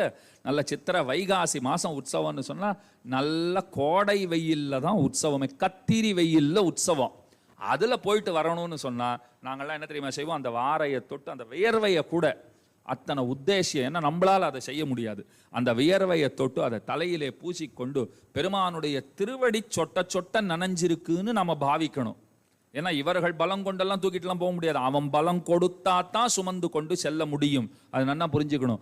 இவர்கள் முயற்சியினால நடக்கிற விஷயமே கிடையாது. அது மேலே உட்கார்ந்துருக்கிறவன் நினைச்சா தான் நடக்கும். இது தெரியறதுக்கு ஒரு கதை சொல்றேன். கர்வம் கூடாதுங்கிறதுக்கு ஒரு கதை சொல்றேன். ஞாபகம் வரைச்சே சொல்லணும் இல்லையா? கருடன் தெரியுமா உங்களுக்கு? பெருமாளுடைய வாகனம். அந்த கருடனுக்கு ஆகாரம் எது, உணவு எது? பாம்பு. இந்த கருடன் என்ன பண்ணுவார்? பாம்புகள் இருக்கிற இடத்துக்கு போய் மொத்தமாக லபக்குன்னு எடுத்து வாயில் போட்டுக்கிட்டு வந்துக்கிட்டே இருந்தார். இந்த பாம்புகள்லாம் பார்த்தது, இந்த ஆள் வந்தான்னா மொத்தமாக சுருட்டிக்கிட்டு போய்டுறான், நம்ம இனமே இருக்காது போல் இருக்கு. ஆனால் உணவு நாம தான் கருடனுக்கு. எப்படியாவது நம்ம இனத்தையும் காப்பாற்றிக்கணும், கருடனுடைய பசியும் ஆற்றப்பட வேண்டும். என்ன செய்யலாம்? உடனே பாம்புகள்லாம் ஒரு மீட்டிங் போட்டு, டே நாம வேணும்னா கருடன் கிட்ட ஒரு ஒப்பந்தம் போட்டுக்கலாம்டா, அவர்கிட்டையும் கையெழுத்து வாங்கணும், நாமளும் கையெழுத்து போடணும். என்ன ஒப்பந்தம்? நாங்களே நல்லா கொழுக்கு முழுக்குன்னு ஒரு பாம்பை டெய்லி உங்களுக்கு கொடுத்துட்றோம், சாப்பிட்டுக்கிட்டு போங்க, மீதி பேரை விட்டுடுங்கன்னு சொல்லிடலாமா? சரி, நல்ல ஐடியா தான். மற்ற பேரை காப்பாற்றுறதுக்கு யாராவது ஒருத்தர் சீட்டு குலுக்கி போட்டு எவன் பேர் வருதோ அவனை அனுப்பிச்சு வச்சிடணும் அப்படின்னு முடிவு செய்யப்பட்டு அந்த டீலிங்க்கு கருடனும் ஒத்துக்கிட்டார். ஓகே, இந்த ஒப்பந்தம் எனக்கு ஃபைன் அப்படின்னுட்டார். டெய்லி ஒரு பாம்பு அவருக்கு அனுப்பப்பட்டது. ஒரு நாள் சுமுகன்னு ஒரு பாம்பு. பாம்புக்கு என்ன பேர்? சுமுகன்னு பேர். அது சின்ன பையன் போல் இருக்கு பாவம். நீ தான்ப்பா உன் பேர் தான் குலுக்கல்ல வந்திருக்கு, நாளைக்கு நீ தான் கருடனுக்கு உணவா போகணும், போயிடுன்னு அப்படின்னு அந்த நாகதேவதைகள்லாம் சொன்னான். அவன் பார்த்தான், நான் தான் கிடைச்சேனா, இவ்வளோ பேர் இருக்குமே, 1,00,000 பேர் இருக்குமே, என்ன அனுப்பணுமா, நான் சின்ன பையன் இல்லையா, இந்த மாதிரி ஒப்பந்தத்தை மீறாத, கருடனுக்கு கோபம் வந்தது ஒருத்தன் தப்ப மாட்டோம், அப்புறம் மொத்த பேரும் போயிடுவோம், நீ ஒருத்தன் போகிறத பற்றி நீ கவலைப்பட்டியானா நம்ம இனமே இருக்காது, பரவாயில்லையா அப்படின்னு ஒன்று. ஐயோ அதெல்லாம் வேண்டாம், அதுவும் கவலையாக தான் இருக்குது, எனக்கும் போகிறதுக்கு இஷ்டம் இல்லை. அவன் என்ன தெரியுமா பண்ணிவிட்டான், நேராக போய் பெருமானுடைய கட்டில் சுற்றிக்கிட்டான். பெருமானுடைய கட்டில் சுற்றிக்கிட்டு, பெருமானே நீ தான் என்னை காப்பாற்றணும், கருடன் உன் ஆள் தானே, இந்த மாதிரி சொல்கிறான் பாரு என்ன அப்படின்னு உடனே பெருமாள் சொன்னார், நீ கவலைப்படாத, சரணம்னு வந்துட்டியோ இல்லையோ, காப்பாற்றுறது என் பொறுப்பு அப்படின்னார். கருடன் போனார் நேர. அந்த பாம்புகள்லாம் சொல்லிடுச்சு, நாங்கள் தோபார்பா ஏற்கனவே சுமுக்கன்கிறவனை உனக்கு அலாட் பண்ணியாச்சு, அவன் எங்கே போனானோ தெரியாது, நீயே தேடி பிடிச்சிக்கோ, இது என்ன பெரிய விஷயம், நான் தேடிக்கிறேன் அப்படின்னு நான் கருடன், நான் தேடிக்கிறேன், அந்த சின்ன பையன் நல்லா கொழுக்கு முழுக்குன்னு இருப்பானே அவனா இன்னைக்கு அப்படின்னு குஷியாயிட்டார் கருடன், நான் பார்த்துக்கிறேன் அப்படின்னு சொல்லிட்டு எல்லா இடமும் தேடினா கிடைக்கல. அப்புறம் பார்த்தா பெருமான் கிட்ட போனா கட்டில் சுற்றிக்கிட்டு இருக்கான். டேய் இங்கே இருக்கியா நீ, இங்கே வந்தால் யார் காப்பாற்றுவான், அவன் நம்பாள், எப்படி சொல்கிறாரு பாருங்க, பெருமானை காண்பிச்சு அவன் நம்பாள், நான் அவன் ஆள், இங்கெல்லாம் வந்தாலும் தப்பிக்க முடியாது, வா வா வா வான்னு இப்படி கை காண்பிச்சான் பாருங்கோ. பெருமாள் சொன்னார், இரு, அவனை எதுக்கு நீ கூப்பிடுற அப்படின்னாள். தூக்கி வாரி போட்டது கருடனுக்கு, இவன் இப்போ வந்த சின்ன பைய, அவனை வச்சுக்கிட்டு இங்கே எதுக்கு வந்தேன்னு என்னையா கேட்குறீங்க அப்படின்னு. உன்னை தான் கேட்குறேன், எதுக்கு வந்த அப்படின்னார். இதோ சுமுகன், ஏன் சாப்பாடே இன்னைக்கு அவன் தான், அவனை பிடிச்சிக்கிறேன் அப்படின்னார். அவன் மேலே கையை வச்சியானா நடக்கிறது வேற என்ன பெருமாள், அவன் மேலே கை வச்சியானா நடக்கிறதே வேற, அவன் சரணம்னு எங்கிட்ட வந்துட்டான். கருடனுக்கு அப்படியே கோபம் உச்சந்தலைக்கு வந்துடுச்சான். பெரிய ஆத்ம வேதஸ்வரூபி கருடன் ஒன்றும் சாதாரண ஆள் கிடையாது. இங்கே நாம் புரிஞ்சிக்க வேண்டியது அகங்கார மமக்காரம் எத்தனை கொடியதுன்னு பாருங்க. அத்தனை பெரியவங்களே ஆட்டி படைக்குது, அத்தனை பெரியவங்களே நான் சொல்கிறாங்கன்னா நாம் சொல்கிறதெல்லாம் ஆச்சரியமா, அதுக்காக நம்ம சொல்லிக்கிட்டு இருப்போம்னு முடிவு எடுத்துடக்கூடாது. கரெக்ட் தான் சாமி நீங்கள் சொல்கிறது, அவ்வளோ பெரியவங்களுக்கே அகங்காரம் இருக்குது, தொலையலைன்னா நமக்கெல்லாம் எங்கே தொலைய போகுது, அதனால் இப்படியே செருக்கி திரிவோம் அப்படின்னு முடிவு எடுக்கக்கூடாது. அப்படி இருக்கக்கூடாதுன்னு இதுலேருந்து பாடம் கற்றுக்கணும். கருடன் என்ன சொல்லிட்டான், என்ன பார்த்து சொல்கிறியா நீ, உனக்கு எவ்வளோ சர்வீஸ் பண்ணியிருப்பேன், சொன்ன வார்த்தை பாருங்க. அடுத்தது என்ன சொல்லியிருக்கான், நீ இங்கே போகணும் அங்கே போகணுன்னு நான் தானே சுமந்துக்கிட்டு போனேன் ஒன்று, அதுக்கு எனக்கு திரும்ப கிடைக்கிற பரிசு இதுதானா, என் சோத்துலேயே நீ கையை வச்சுட்ட, அங்கேயே நில்லு, கையை வச்சா நடக்கிறதே வேறன்னு வேற நீ சொல்ற, உன்னை நான் எத்தனை சுமந்து கொண்டு எத்தனை இடங்களுக்கு அழைத்து கொண்டு போயிருப்பேன். சொன்ன உடனே பெருமாள் கிட்ட, இரு இரு இரு என்ன சொன்ன, திரும்ப சொல்லு திரும்ப சொல்லு அப்படின்னார். எவ்வளோ இடங்களுக்கு தூக்கிட்டு போயிருப்பேன், என்ன திரும்ப 100 தடவை சொல்லுவேன். இவனுக்கு கோபம் வந்துடுத்து கருடனுக்கு, இன்னும் திரும்ப சொல்ல மாட்டேன்னு நினச்சிட்டு இருக்கியா, 100 தடவை சொல்லு. இப்போ நம்ம வீட்டு குழந்தைகளை கூட தைரியம் இருந்தால் இங்கே வந்து நில்லுன்னு சொல்லி பாருங்க, சில குழந்தை வராது பயத்தில், சில குழந்தை நீங்கள் நில்லு லு சொல்லும்போது பக்கத்தில் நீங்கள் என்ன இப்போ அப்படின்னும், நமக்கே தூக்கி வாரி போடும், என்னால் அது வராது பயப்படுன்னு பார்த்தா கிட்ட வந்து இதை வந்துட்டேன் என்ன இப்போ அப்படின்னு கேட்டால் அந்த மாதிரி கருடன் சொல்கிறான், 100 தடவை சொல்கிறேன், உன்னை எத்தனை இடத்துக்கு சுமந்து கொண்டு போயிருப்பேன், கொஞ்சம் பக்கத்தில் வாயேன் அப்படின்னு கூட்டார். கருடன் வந்துட்டான், அந்த குழந்தை மாதிரி ஐயோ தப்பு பண்ணிட்டேன்லாம் சொல்லலை அவன். உடனே என்ன இப்போன்னு பக்கத்தில் வந்தான், ஒன்றும் பண்ணல பெருமாள், விரலை எடுத்து அவன் தோளில் மெதுவாக வச்சார். வச்ச உடனே அவன் இருக்கான் பாருங்க, இந்த சினிமாலெலாம் காட்டுவாங்க அதெல்லாம் போலி பொய், அந்த ஹீரோ ஆடி அந்த கையை பிடிச்சி அடி அப்படி அப்படி முறுக்கிற மாதிரி பண்ணால் விட்றா விட்றா விட்றா விட்றா விட்றா விட்றா அப்படி ஒன்றும் பண்ண மாட்டார், வெறும் ஆக்டிங் தான். பிடிக்கிறவரும் ஆக்டிங் பண்ணுறார், பிடிப்பட்டவரும் அப்படியே கை வலிக்கிறா போல் அப்படியே ஆக்டிங் பண்ணால் அப்படியே உள்ளுக்குள்ளே நொறுங்குற மாதிரிலாம் நமக்கு அப்படியே காட்டுவாங்க பாருங்க, அதெல்லாம் பொய். இங்கே பெருமாள் நிஜமாக என்ன பண்ணிவிட்டார், ஒரு விரலை எடுத்து தோளில் வச்சார் பாருங்கோ, துடிக்கிறான் கருடன், ஐயோ எடுத்துட்டு எடுத்துட்டு எடுத்துட்டு தெரியாது பட்டு தெரியாது எடுத்துட்டு கை வலிக்குது வலிக்குது வலிக்குது வலிக்குது கதறான் அப்படியே. பெருமாள் சொன்னார், ஒரு விரலை தாங்க முடியல, நீ என்ன சுமந்துக்கிட்டு இருக்கேன்னு கேட்டார். அவன் ஒரு வார்த்தை சொன்னான், இப்போ புரிஞ்சுக்கிட்டேன் சாமி, நான் ஒன்றை சுமந்துக்கிட்டு பறக்கலை, நீ தான் என்னை பிடிச்சிக்கிட்டு பறக்கிறேன்னு இப்போ தான் புரிஞ்சுக்கிட்டேன். கீழே என்னை பிடிச்சிக்கிட்டு மேலே லகுவாக அமர்ந்து கொண்டு நீ தான் பறந்துக்கிட்டு இருக்க, என்னையும் சேர்த்து பறக்கடிச்சிக்கிட்டு இருக்கேன்னு இப்போ தான் புரிஞ்சுக்கிட்டேன், என்னை மன்னிக்கணும் அப்படின்னு சொன்னார். அப்போ இந்த கதையிலேருந்து என்ன தெரிகிறது, பார்ப்பதற்கு கருடன் சுமப்பவனாக தெரிந்தாலும் உண்மையில் அந்த கருடனையும் சேர்த்து சுமப்பவராக இருப்பவர் பகவான் தான். அதை போலத்தான் வரதராஜ பெருமாள் வாகனத்து மேலே உட்கார்ந்துருக்கார். 70 பேரோ 100 பேரோ சுமக்கரா போலே நமக்கு தெரிந்தாலும் அவர்கள் பலம் கொண்டு மட்டும் பெருமானை சுமப்பது கூடுமா இயலுமான்னு கேட்டால் கூடாது, இயலாது. கூடாதுன்னா முடியாதுன்னு அர்த்தம், முடியாது இயலாது. அப்போ அவர்களையும் தன்னை சுமக்கும்படிக்கு ஆக்கி வைத்து அவர்களை கொண்டு இந்த சேவையை பெறுகிறவன் யாரு, பகவான் தான், வரதராஜ பெருமாள் தான். இந்த கதை எதற்காகன்னா, திண்ணநெடு மேருவை திரட்டித்தோ என்பார். அந்த பழு இருக்கு பாருங்கோ, அதை சுமக்கும் போது தங்களை மறந்து ஐலசா பாட்டு பாடுறா போலே, ஓ வரதா ஓ வரதான்னு சொல்றா போலே இந்த இடத்துல எப்படி இருக்கிறது அப்படின்னா, அங்கெல்லாம் பாட்டு பாடுறாளாம். இந்த ராமன் அந்த வில்ல எடுக்க போகும்போது ராமனுக்கு களைப்பே இல்லை. சுத்தி இருந்தவர்களும் ஐயோ பெரிய காரியமா செய்து அப்படின்னு சொல்லிட்டு அவர்கள் பாட ஆரம்பித்தார்கள். என்ன பாடினான்னா, திண்ணெடு மேருவை திரட்டித்தோ என்பார். இது எப்படி இருக்குன்னா, திருப்பார்கடலை ஒரு காலத்துல கடைஞ்சாங்க. அதை கடைவதற்கு ஒரு மலை மத்தாக நடப்பட்டது. அந்த மலைக்கு என்ன பெயர்? பர்வத மலையா? பர்வதம்னாலே மலை தான், அதுனா பர்வத மலை. சில பேர் சொல்லுவாங்க ஹிமாச்சல மலை அப்படின்வாங்க. அது தப்பு, அப்படி சொல்லக்கூடாது. ஏன்? அச்சலம்னாலே மலை தான். புரியுதா உங்களுக்கு? இமயமலை மலை அப்படின்னு சொல்லுவீங்களா?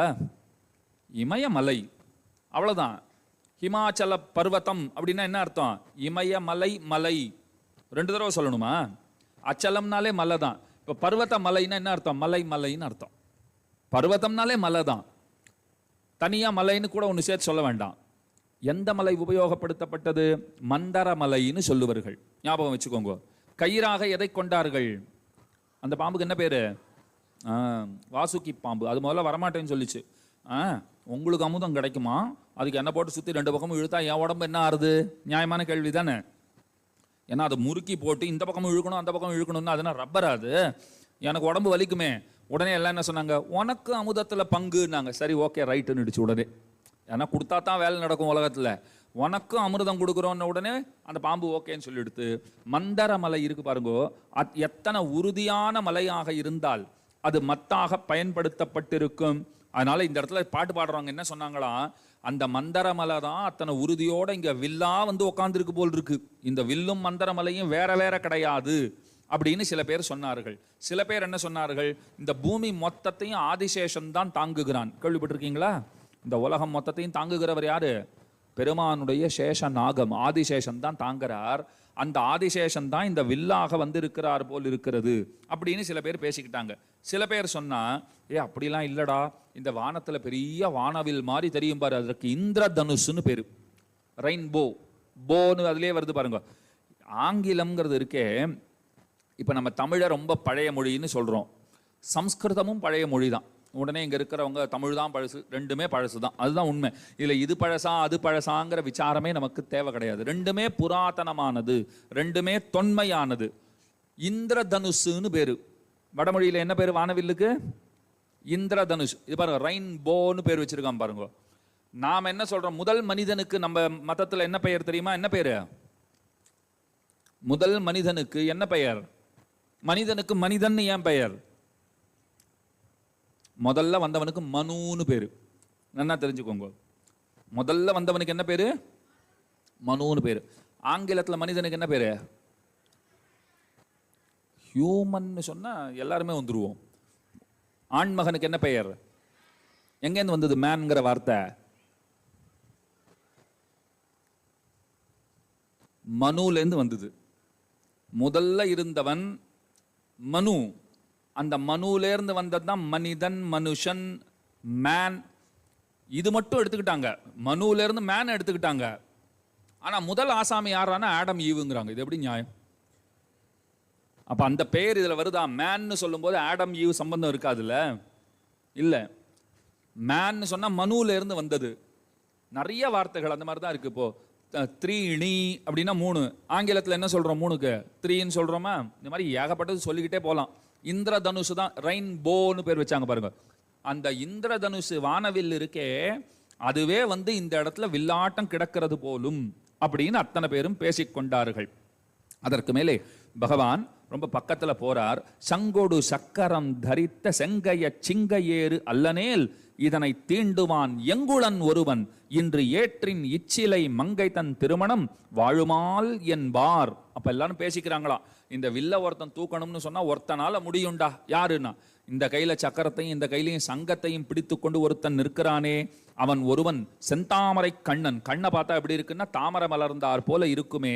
ஆண் சிங்கத்தை போல இருக்காரே அந்த பெருமான் இருக்காரே, அவர் தான் வந்து இந்த வில்லை தொடுவதற்கு தகுதி படைத்தவர். ஆனா அவர் எங்க இருக்காருன்னு தெரியலையே, இங்க இருக்கிறதா தெரியலையே. மகாவிஷ்ணுவே வந்து வில்லை எடுத்து நாணேற்றினால் மட்டும்தான் மங்கை திருமணம் வாழுமால்.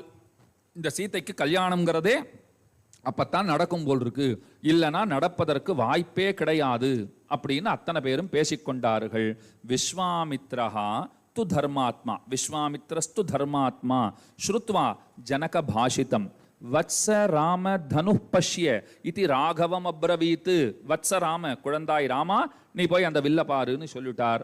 அவர் போனார், வில்லை எடுத்தார். ஏன் வில்ல பாருன்னு சொல்லணுமான்னு இப்போ அடுத்து ஒரு கேள்வி இருக்கு. இதோருக்கு வில்லுன்னு சொன்னா போறாதா? வில்ல பாரு அப்படின்னு சொல்லணுமா? இப்போ உங்ககிட்ட ஒரு தட்டில் குலாப் ஜாமுன் கொடுத்துட்டு குலாப் ஜாமுன் சாப்பிடுன்னு நான் சொல்லணுமா? பின்ன எது கொடுத்துருக்கேன்? பார்க்கறதுக்காக கொடுத்துருக்கேன். தம்பி பார்த்துட்டு எங்கிட்டே கொடுத்துருப்பான்னா உங்ககிட்டே இருக்கட்டும், என்னத்துக்கு எங்கிட்ட கொடுக்குறது? இப்போ பார்க்கறதுக்கு குலாப் ஜாமுனை பார்த்து நான் என்ன பண்ண போறேன் கேட்பீங்களா மாட்டீங்களா? சாப்பிடுன்னு கொடுத்தா வாங்கிக்க போறீங்க, கொடுத்தா சாப்பிடணும்னு அர்த்தம். வில்ல பாருன்னு ஏன் சொல்லணும்னா, இவர் பார்த்தாராம் விஸ்வாமித்திரர், சீத்தை ராமனை பார்த்த உடனே கண்ணை வேற எங்கேயும் வைக்கல.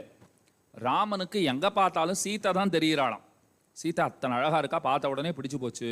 எங்க பார்த்தாலும் சீத்தை தான் கண்ணுக்கு தெரிகிறா.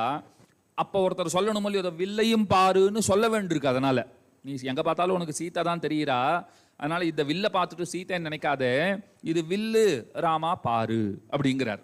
இது வில்லு ராமா பாரு, பாருன்னு சொன்ன உடனே அவன் புரிந்து கொண்டான். வில்லை எடுத்தான், நாணேற்றினான். தேவர்கள் பூமாரி பொழிந்தார்கள். ஜனக மகாராஜா ரொம்ப சந்தோஷப்பட்டார். அது வரைக்கும் அவர் எப்படி இருந்தாருங்கிறத சீத்தையே சொல்றார். ராமாயணத்துல ஒரு இடத்துல வருது. சீத்தைக்கு எத்தனை வயசு தெரியுமா? 6 வயசு. கல்யாண வயதுன்னு சொன்னா நீங்க ஏதோ சரி அந்த அம்மாவுக்கு ஒரு 35 வயசு இருக்கும்னு நினைக்காதீங்க. ஏன்னா இந்த காலத்துல அதுதான் வயசா இருக்கு. இப்போ கல்யாண வயசு 20-21 வயசுக்கெல்லாம் கல்யாணம் பண்ற பெண்களே காணும். பெண்ணின் திருமண வயது 21. ஆட்டோ பின்னாடி கூட இப்பெல்லாம் எழுதுறது இல்லை. முன்னெல்லாம் எழுதியிருப்பாங்க, பார்த்துருக்கீங்களா? பெண்ணின் திருமண வயது 21 எழுதியிருப்பாங்க. இப்பெல்லாம் பெண்களை கேட்டால் என்ன சொல்றாங்க? இன்னும் இப்போதான், என்ன எங்களுக்கு இப்போதான் 28 வயசு ஆகுதுன்றாங்க, இப்போதான் 32 வயசு ஆகுதுன்றாங்க, சில பேர் இப்போதான் 38 வயசு ஆகுதுன்றாங்க. நான் கேட்டால் நீங்கள் எப்போதான் கல்யாண வயசுன்னு ஒத்துப்பீங்க? எப்போ கேட்டால் இன்னும் நிறைய சாதிக்க வேண்டியிருக்கு, இன்னும் இருக்கட்டும், அவங்க நோக்கம். நான் அதை சரி தப்புன்னு எல்லாம் சொல்ல வரலை. ஆனால் நிறைய காம்ப்ளிகேஷன்ஸ். நான் உங்ககிட்டலாம் வைக்கிற ரெக்வஸ்டே பாருங்க, உங்களுக்கு பிடிச்சமான ஒரு விஷயம் சொல்கிறேன். நன்னா படித்து முன்னுக்கு வந்து 25 வயதிற்குள்ளே திருமணத்தை முடித்து விடுங்கள். பிடிச்சிருக்கா இந்த உபதேசம் உங்களுக்கு? சார் சொன்னதுலேயே உருப்படியான விஷயம் இதுதான் சார் அப்படின்னு சொல்லுவீங்க. ஆனால் நான் 2 விஷயம் அதுக்கு முன்னாடி சொல்லியிருக்கேன். 2 விஷயம் அதுக்கு முன்னாடி சொல்லியிருக்கேன். நன்னா படித்து முன்னுக்கு வந்து கல்யாணத்தை முடியுங்கள். நல்ல வேலை. ஏன்னா காலத்தை தள்ளி போட்டோன்னு சொன்னால் அதனால் ஏற்படுகிற காம்ப்ளிகேஷன்ஸு நிறைய இருக்குது. ஒரு குழந்தையே நமக்கு பிறக்கிறது அப்படின்னு கொள்ளுங்களேன். 45 வயசுக்கு குழந்தை பிறக்கிறதுன்னா அந்த குழந்தை விளையாட கூட்டா நம்மளால் போய் விளையாட முடியுமா? கூட போய் விளையாடுறதுக்கு உடம்பு ஒத்துழைக்குமா? ஒத்துழைக்காது. 25 வயசுக்கு கல்யாணம் பண்ணி 27-28 வயசுக்கு குழந்தை பிறந்ததுன்னா அந்த குழந்தையோட நீங்கள் ஓடலாம், ஆடலாம், எல்லாம் செய்யலாம். அந்த குழந்தைக்கும் தாய் தகப்பனுக்கும் இருக்கிற தொடர்பும் நீடித்திருக்கும். அது ஒரு முக்கியமான பாயிண்ட்டு. 45-48 வயசுக்கு தான் குழந்தையே பிறக்கிறதுன்னு சொன்னால் அதுக்கு மேலே நாம் ஒரு 80 வயசு இருப்போம்னே வச்சுப்போமே, அப்படியே வச்சுப்போம். எப்படி நீங்கள் கணக்கு போட்டாலும் அதுக்கு மேலே 48 வயசுக்கு மேலே 32 வயது 80 வயசு இருந்தால் அப்படின்னு ஒரு கேள்வி வருது இல்லையா? அதில் அப்போ அந்த தொடர்பும் நீடித்திருக்கணும்னு சொன்னால் பழைய நாள் திருமண முறையை முழுவதுமாக நான் ஆதரிக்கவில்லை. ஏன்னா அது நிறைய சட்ட சிக்கல்கள்லாமும் அதில் இருக்குது. அதை நம்ம சொல்ல முடியாது. பழைய நாள் எப்படி பண்ணுவாங்க? பெண்ணுக்கு 6 வயசு, பிள்ளைக்கு 12 வயசு கல்யாணம் பண்ணிவிடுவாங்க. கல்யாணம் பண்ணிவிட்டு அந்த அம்மா அவங்க அம்மா வீட்டுக்கே போயிடுவாங்க, அங்கே தான் இருப்பாங்க.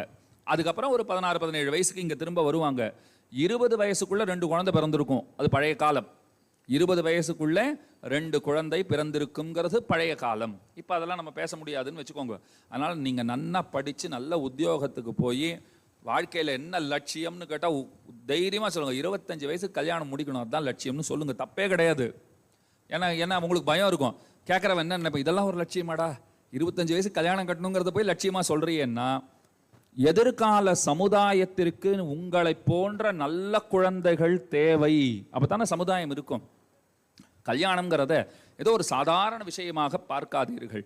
கல்யாணம்ங்கிறது எதிர்காலத்திற்கான அடித்தளம். அது ஏன்னா எதிர்கால ஒரு சமூக கட்டமைப்புக்கு கொஞ்சம் கவனமாக கேளுங்க. இன்னும் 9 நிமிஷம் இருக்கு நம்ம கிட்ட. எதிர்கால சமூக கட்டமைப்பிற்கு கல்யாணம்ங்கிறது இன்றியமையாதது. நல்லா புரிஞ்சுக்கோங்க. அதனால 25 வயசு கல்யாணம் கட்டுறதோ 30 வயசுக்குள்ள 2 குழந்தைகளை பெற்றெடுக்கணும்னு நம்ம ஆசைப்படுறதோ அது தப்பான அபிப்பிராயமாக ஆகாது. இப்போ நீங்கள் என்ன தெரியுமா சொல்லுவீங்க? 25 வயசுக்கு கல்யாணம் கட்ட மாட்டோம்னு நாங்களா சொன்னோம்? பெண்ணு கொடுக்குறவங்களும் அதை போல யோசிக்கணும் இல்லையா? அவர்களுக்கும் சேர்த்து. இப்போ உங்களுக்கே நாளை கல்யாணமாக்கி குழந்தைகள் பிறந்தாலும் பிறக்கும், அதுனா பிறந்தாலும், ஏன்னா பாரத தேசத்தில் உருப்படியாக நடக்கிற ஒரே விஷயம் அதுதான் வச்சுக்கோங்க.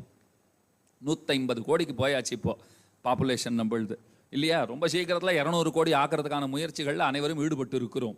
அது நடக்க போகிறது, அதை யாரும் தடுக்க முடியாது. இப்போ எதுக்கு சொல்கிறேன், உங்களுக்கு பெண் குழந்தைகளே பிறந்தாலும் நல்ல படிப்பையும் பண்பையும் கொடுத்து ஒரு நல்ல வரனிடத்திலே அந்த பெண்ணை ஒப்படைப்பது உங்கள் கடமை. அந்த குழந்தையை நாம் எப்படி தயார் செய்யணும்னு சொன்னால், தாய் தந்தையர் சொல்வதை, நல்ல முடிவுகளை, தாய் தந்தையர் சொல்கிற எல்லாத்தையும் எடுத்துக்கணும்னு நான் சொல்லலை, தாய் தந்தையர் சொல்லுகிற நியாயமான விஷயங்களை கேட்டு நடக்கிற பெண் பிள்ளைகளாக வளர்க்க வேண்டும். அந்த குழந்தைகளுக்கு எல்லாத்தையும் உணர்த்தி நம்முடைய சமுதாயம் எப்படிப்பட்டது, நம்முடைய சமூகம், நம்முடைய சமுதாயம், நம்முடைய கலாச்சாரம், இது அத்தனையையும் போதித்து அதற்கு தக்கவாறு நடப்பதற்கு உறுப்பான ஒரு நங்கையாக அவளை உண்டாக்குதல் நம்முடைய கடமை. அதை ஞாபகத்தில் வச்சுக்கோங்க. இப்போ பாருங்க, சீத்தை என்னைக்காவது அப்பாவை பார்த்துட்டு, உன்னை யாருப்பா இந்த மாதிரிலாம் ஒரு சட்டம் போட சொன்னது, வில்ல எடுக்கணுமா, நாணயத்தணுமா, அப்புறம் தான் கல்யாணம்னு சொல்லியிருக்கியே, இந்த முடிவை நீ எடுத்திருக்கிறத பார்த்தா எனக்கு என்ன தோன்றுகிறது, ஆயுசு வரைக்கும் நான் இப்படியே கல்யாணம் கட்டாமலே இருந்துருவோம் போல் இருக்குன்னு ஒரு நாள் சொல்லியிருப்பாளா? சொல்லியிருக்க மாட்டா. சீத்தை சொல்லுவாளா அப்பாவை பார்த்துட்டு, இப்படி போய் வச்சிருக்கிய உன்னை எவன் பார்க்காட்டான், நீ யாருப்பா என் வாழ்க்கையை முடிவு பண்ணுறதுக்குன்னு அவள் கேட்கவே இல்லை. பாருங்க, அவள் கவலைப்பட்டதெல்லாம் ஒரே விஷயத்துக்கு தான். அவள் என்ன சொல்கிறா, எங்கள் அப்பாவை பார்த்தா எப்படி தெரியுமா இருக்கார், ஒருத்தன் படகை எடுத்துக்கிட்டு கடலில் புறப்பட்டான், நடு வழியில் படகு ஓட்டையாக போச்சு, படகுல போனவனுக்கு நீச்சலும் தெரியாது, அப்போ அவன் என்ன செய்வான், தண்ணியில் தத்தளிப்பான் இல்லையா? ஐயோ காப்பாத்துங்க, யாராவது வாங்க, படகு ஓட்டையா போச்சு, நீச்சலும் தெரியாது, இந்த கையை ஒசர தூக்கிட்டு இப்படி இப்படி செய்வானா மாட்டானா? சீத்தை சொல்றா, எங்க அப்பாவை பார்த்தா எனக்கு இப்ப அப்படி தெரிகிறாருன்னா. எங்க அப்பாவை பார்த்தா எனக்கு எப்படி தெரியுமா இருக்கு, கடல்ல படகு எடுத்துக்கிட்டு போய் படகையும் இழந்து நீந்தவும் தெரியாம தத்தளிப்பானே, அந்த மாதிரி இருக்கார். நான் கேட்டேன், உங்க அம்மா எங்க அம்மா கடல்ல போனார் அப்படின்னா, கடல்ல போல சிந்தாரணவகதா, அவருடைய சிந்தனை இந்த பெண்ணுக்கு நல்ல இடத்துல கல்யாணம் பண்ணணுமேன்ற அந்த கவலை இருக்கு பாருங்கோ, கவலையாகிற கடலிலே தோணியை இழந்து மூழ்கி தத்தளிக்கிறவரை போல அவர் தெரிகிறார் அப்படின்னு சீத்தையே வாயை திறந்து சொல்லுகிறாள். அந்த கவலையில ஜனகர் இருந்தார். ராமன் வில்லை எடுக்க எடுக்க ஜனகருக்கு அந்த கவலை போயிடுதான். அப்பாடா ஒருத்தன் வந்துட்டான்டா கடைசியில் நிஜமாவே நம் பெண்ணை கரம் பிடிப்பதற்கு, நான் கூட கடைசி வரைக்கும் பெண்ணை வீட்டிலே தான் வச்சுட்டு இருப்பேனோன்னு நினைச்சிட்டு இருந்தேன் அப்படின்னு நினைத்தார். ராமன் நாணயத்தினார், தேவர்கள் பூமாரி பொழிந்தார்கள், சீத்தை மாலை எடுத்துக்கிட்டு வந்துட்டா கழுத்துல போடுறதுக்கு. ராமன் சொன்னார், இரு இரு என்ன பண்றேன்னு கேட்டார். என்ன பண்ற நீ? இல்லையே அதான் எங்க அப்பா சொன்னாரே, வில்லை நாணேற்றி முறித்து அதான் மாலை போட வந்திருக்கேன். மாலையெல்லாம் போடாதம்மா, கொஞ்சம் வெயிட் பண்ணுன்னார் ராமன். சீத்தையை பார்த்து என்ன சொன்னார், கொஞ்சம் வெயிட் பண்ணு, முனிவர் வில்ல பாருன்னார், நான் பார்த்துட்டேன், நீ மாலையெல்லாம் போடணும்னா எங்கள் அப்பா வந்து ஓகே சொன்னாதான் நான் கேட்பேன். எவ்வளோ நல்ல பிள்ளை பாருங்க. நம்மெல்லாம் சொல்லுவோமா, சீத்தை மாதிரி ஒரு பெண் பிள்ளை கையில் மாலை எடுத்துக்கிட்டு வந்து எதிர்க்க நின்றானா, ஐயா அப்பா அவன் இருக்கான், அவன் மெதுவாக வரும், நீ போடுமா மாலையேன்னு சொல்கிற பசங்கள் தான் உலகத்தில் அதிகம். அப்பா ஞாபகத்துக்கே வரமாட்டார் பல பிள்ளைகளுக்கு. ஆனால் ராமன் என்ன சொன்னார், கல்யாணம்லாம் நான் டிசைட் பண்ண முடியாதுன்னார். எவ்வளோ அழகான வார்த்தை சொல்லியிருக்கு. எனக்கு அப்பா அம்மா இருக்காங்க, அவங்க தான் முடிவு செய்யணும், அவங்க தான் சொல்லணும், அதனால அவர் வரட்டும் அப்படின்னு சொன்ன உடனே சீத்தைக்கு அவ்வளோ சந்தோஷம். அவ்வளோ அந்த காலத்து பெண், அதனால சந்தோஷம். பரவாயில்லையே, அப்பாவை இவ்வளோ மதிக்கிற பிள்ளையா, இந்த மாதிரி பிள்ளையத்தான் கல்யாணம் கட்டணும்னு நானும் நினச்சிக்கிட்டு இருந்தேன் அப்படின்னு சொல்லிட்டா. உடனே விஸ்வாமித்திரர் பார்த்தார், கூட லக்ஷ்மணன் வந்திருக்கான். அங்கேயே இன்னொரு பெண்ணையும் அவர் பார்த்துட்டார், ஊர்மிளைன்னு ஒரு பெண். இப்படி போயிட்டு போயிட்டு வந்துட்டு இருக்கா. இதோ ஷீரத்வஜ ஜனகர்னு சொன்னேன்னா அவர் யாரு, சீதையோட அப்பா. அவருக்கு குஷத்வஜர்னு ஒரு தம்பி. அந்த குஷத்வஜருக்கு சில பெண் பிள்ளைகள் இருந்தார்கள். என்னென்ன பேர்ல, ஊர்மிளை, அதுக்கு பேர மாண்டவி, ஸ்ருதகீர்த்தி அப்படின்னு 3 பெண் பிள்ளைகள் அங்க இருந்தா. விஸ்வாமித்திரர் அப்படியே தாடியை நீவி விட்டுக்கிட்டே அவர் கணக்கு போடுறார். இங்க 2 பேர் வந்திருக்காங்க, ஏற்கனவே ஊர்மிளையை பார்த்துட்டேன், சீத்தையும் இருக்கா, ராமனுக்கு சீத்தை, லக்ஷ்மணனுக்கு ஊர்மிளை. அங்க 2 பசங்க இருக்காங்களே, எவ்வளவு நல்ல மனசு பாருங்க அவருக்கு. அங்க 2 பசங்க பரதன் சத்ருகுணன் இருக்கான், இங்கேயும் 2 குடும்பத்துக்கும் அப்படியே சேர்ந்தாபல. அங்க 4 பையன், இங்க 4 பொண்ணு, முடிச்சு போட்டு போயிட்டே இருப்போம். முடிவு பண்ணிட்டார் அவர், அங்க 4 பையன் இங்க 4 பொண்ணு சேர்ந்தா போல கல்யாணம் பண்ணிடுவோம். உடனே அங்க இருக்கிற பெரியவர்கள்லாம் கூட்டு, ஜனகர் எல்லாம் கூட்டு சொல்றார், இதோபாருப்பா இது ராமன் எப்படி இருக்கான் பையன். ஜனகர் சொன்னார், ஓஹோன்னு இருக்கான், மகாவிஷ்ணுவே இறங்கி வந்த மாதிரி இருக்கான் சார், என் பாக்கியம் அப்படின்னா. பக்கத்துல லக்ஷ்மணன் இருக்கான, எப்படி இருக்கான் அப்படி பார்த்தார் ஜனகர், ராமனையே தூக்கி சாப்பிட்ற அழகோட இருக்கான், சூப்பரா இருக்கான், என் தம்பி பொண்ணுக்கு முடிச்சிடலாம் சார், ஊர்மிளைக்கு பார்த்து முடிச்சு வச்சிருங்க சார் அப்படின்னார். உடனே விஸ்வாமித்திரர் சொன்னார், இன்னும் 2 பசங்க இருக்காங்க கைவசம். ஜனகர் பார்த்தார், இவர் என்ன முனிவரா இல்ல கல்யாண புரோக்கரானே தெரியலையே, வரிசையா சொல்லிக்கிட்டு இருக்கார்.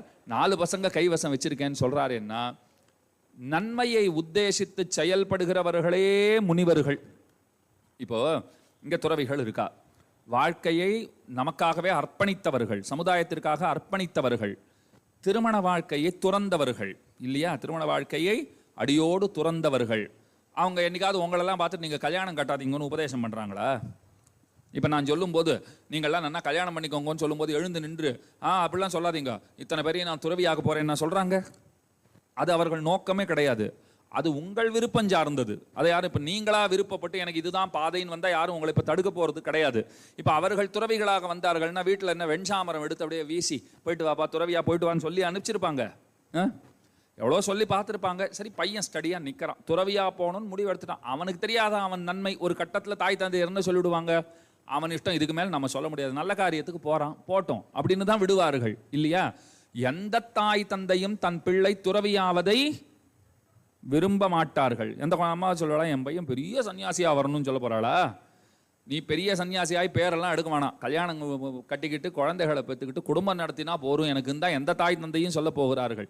அதனால விஸ்வாமித்திரர் அவர் துறவியாக இருந்தாலும் உலக மக்கள் நன்மையை விரும்புகிறவர். அதனால அவர் என்ன சொல்லிட்டார், இன்னும் 2 பசங்க இருப்பாங்க. ஜனகர் மெதுவா கேட்டாராம், இந்த 2 பேரை பார்த்துட்டேன், அந்த பரதன்லாம் சொல்றீங்களே அவர் எப்படி இருப்பார் அப்படின்னு அவன் கேட்குறான். என்ன இருந்தாலும் இன்னைக்கு வாட்ஸ்அப்பில் ஃபோட்டோ அனுப்பிச்சிடலாம், அன்றைக்கி அனுப்ப முடியுமா? யார் எப்படி அவர் எப்படி இருப்பார் பையன் அப்படின்னு கேட்ட உடனே விஸ்வாமித்திரர், பையனா, ராமா இங்கே வா அப்படின்னார். ராமன் அப்படி கையை கட்டி பக்கத்தில் போனான். இவனை பாரு, இவனாட்டமே தான் இருப்பான் அவனும், பரதன் இவனாட்டமே தான் இருப்பான். சரி, அந்த சத்ருக்னன் சொன்னீங்களே அந்த பையன் எப்படி அப்படின்ன உடனே, அந்த பிள்ளையாண்டான் எப்படின்ன உடனே, லக்ஷ்மணா இங்கே வா அப்படின்னார். இவன் கூட பிறந்தவன் இவனாட்டம் தான் இருப்பான். அப்போ டபுள் ரைட்டுன்னுட்டான் ஜனகர். இந்த 2 பேராட்டம் தான் அந்த 2 பேர் இருப்பாங்களா? அப்படியே அச்சு அசல் அப்படியே வார்த்தெடுத்தா போல 2 பேர் இருப்பாங்க அப்படின்ன உடனே ஓகே டன், 4 பேருக்கும் கல்யாணம் பேசிடலாம், அவங்க அப்பாவை வர சொல்லுங்கோ. பெரிய கூட்டமாக அயோத்தியிலிருந்து எல்லாரும் வந்தார்கள். அது எப்படி வந்தாங்கிறத எப்படி தெரியுமா வர்ணிக்கிறாங்க? மொத்த கூட்டமாக வந்தாங்களே, எல்லாம் நடந்து வருகிறார்கள், ரத்தத்திலையும் நடந்தும் வருகிறார்கள்.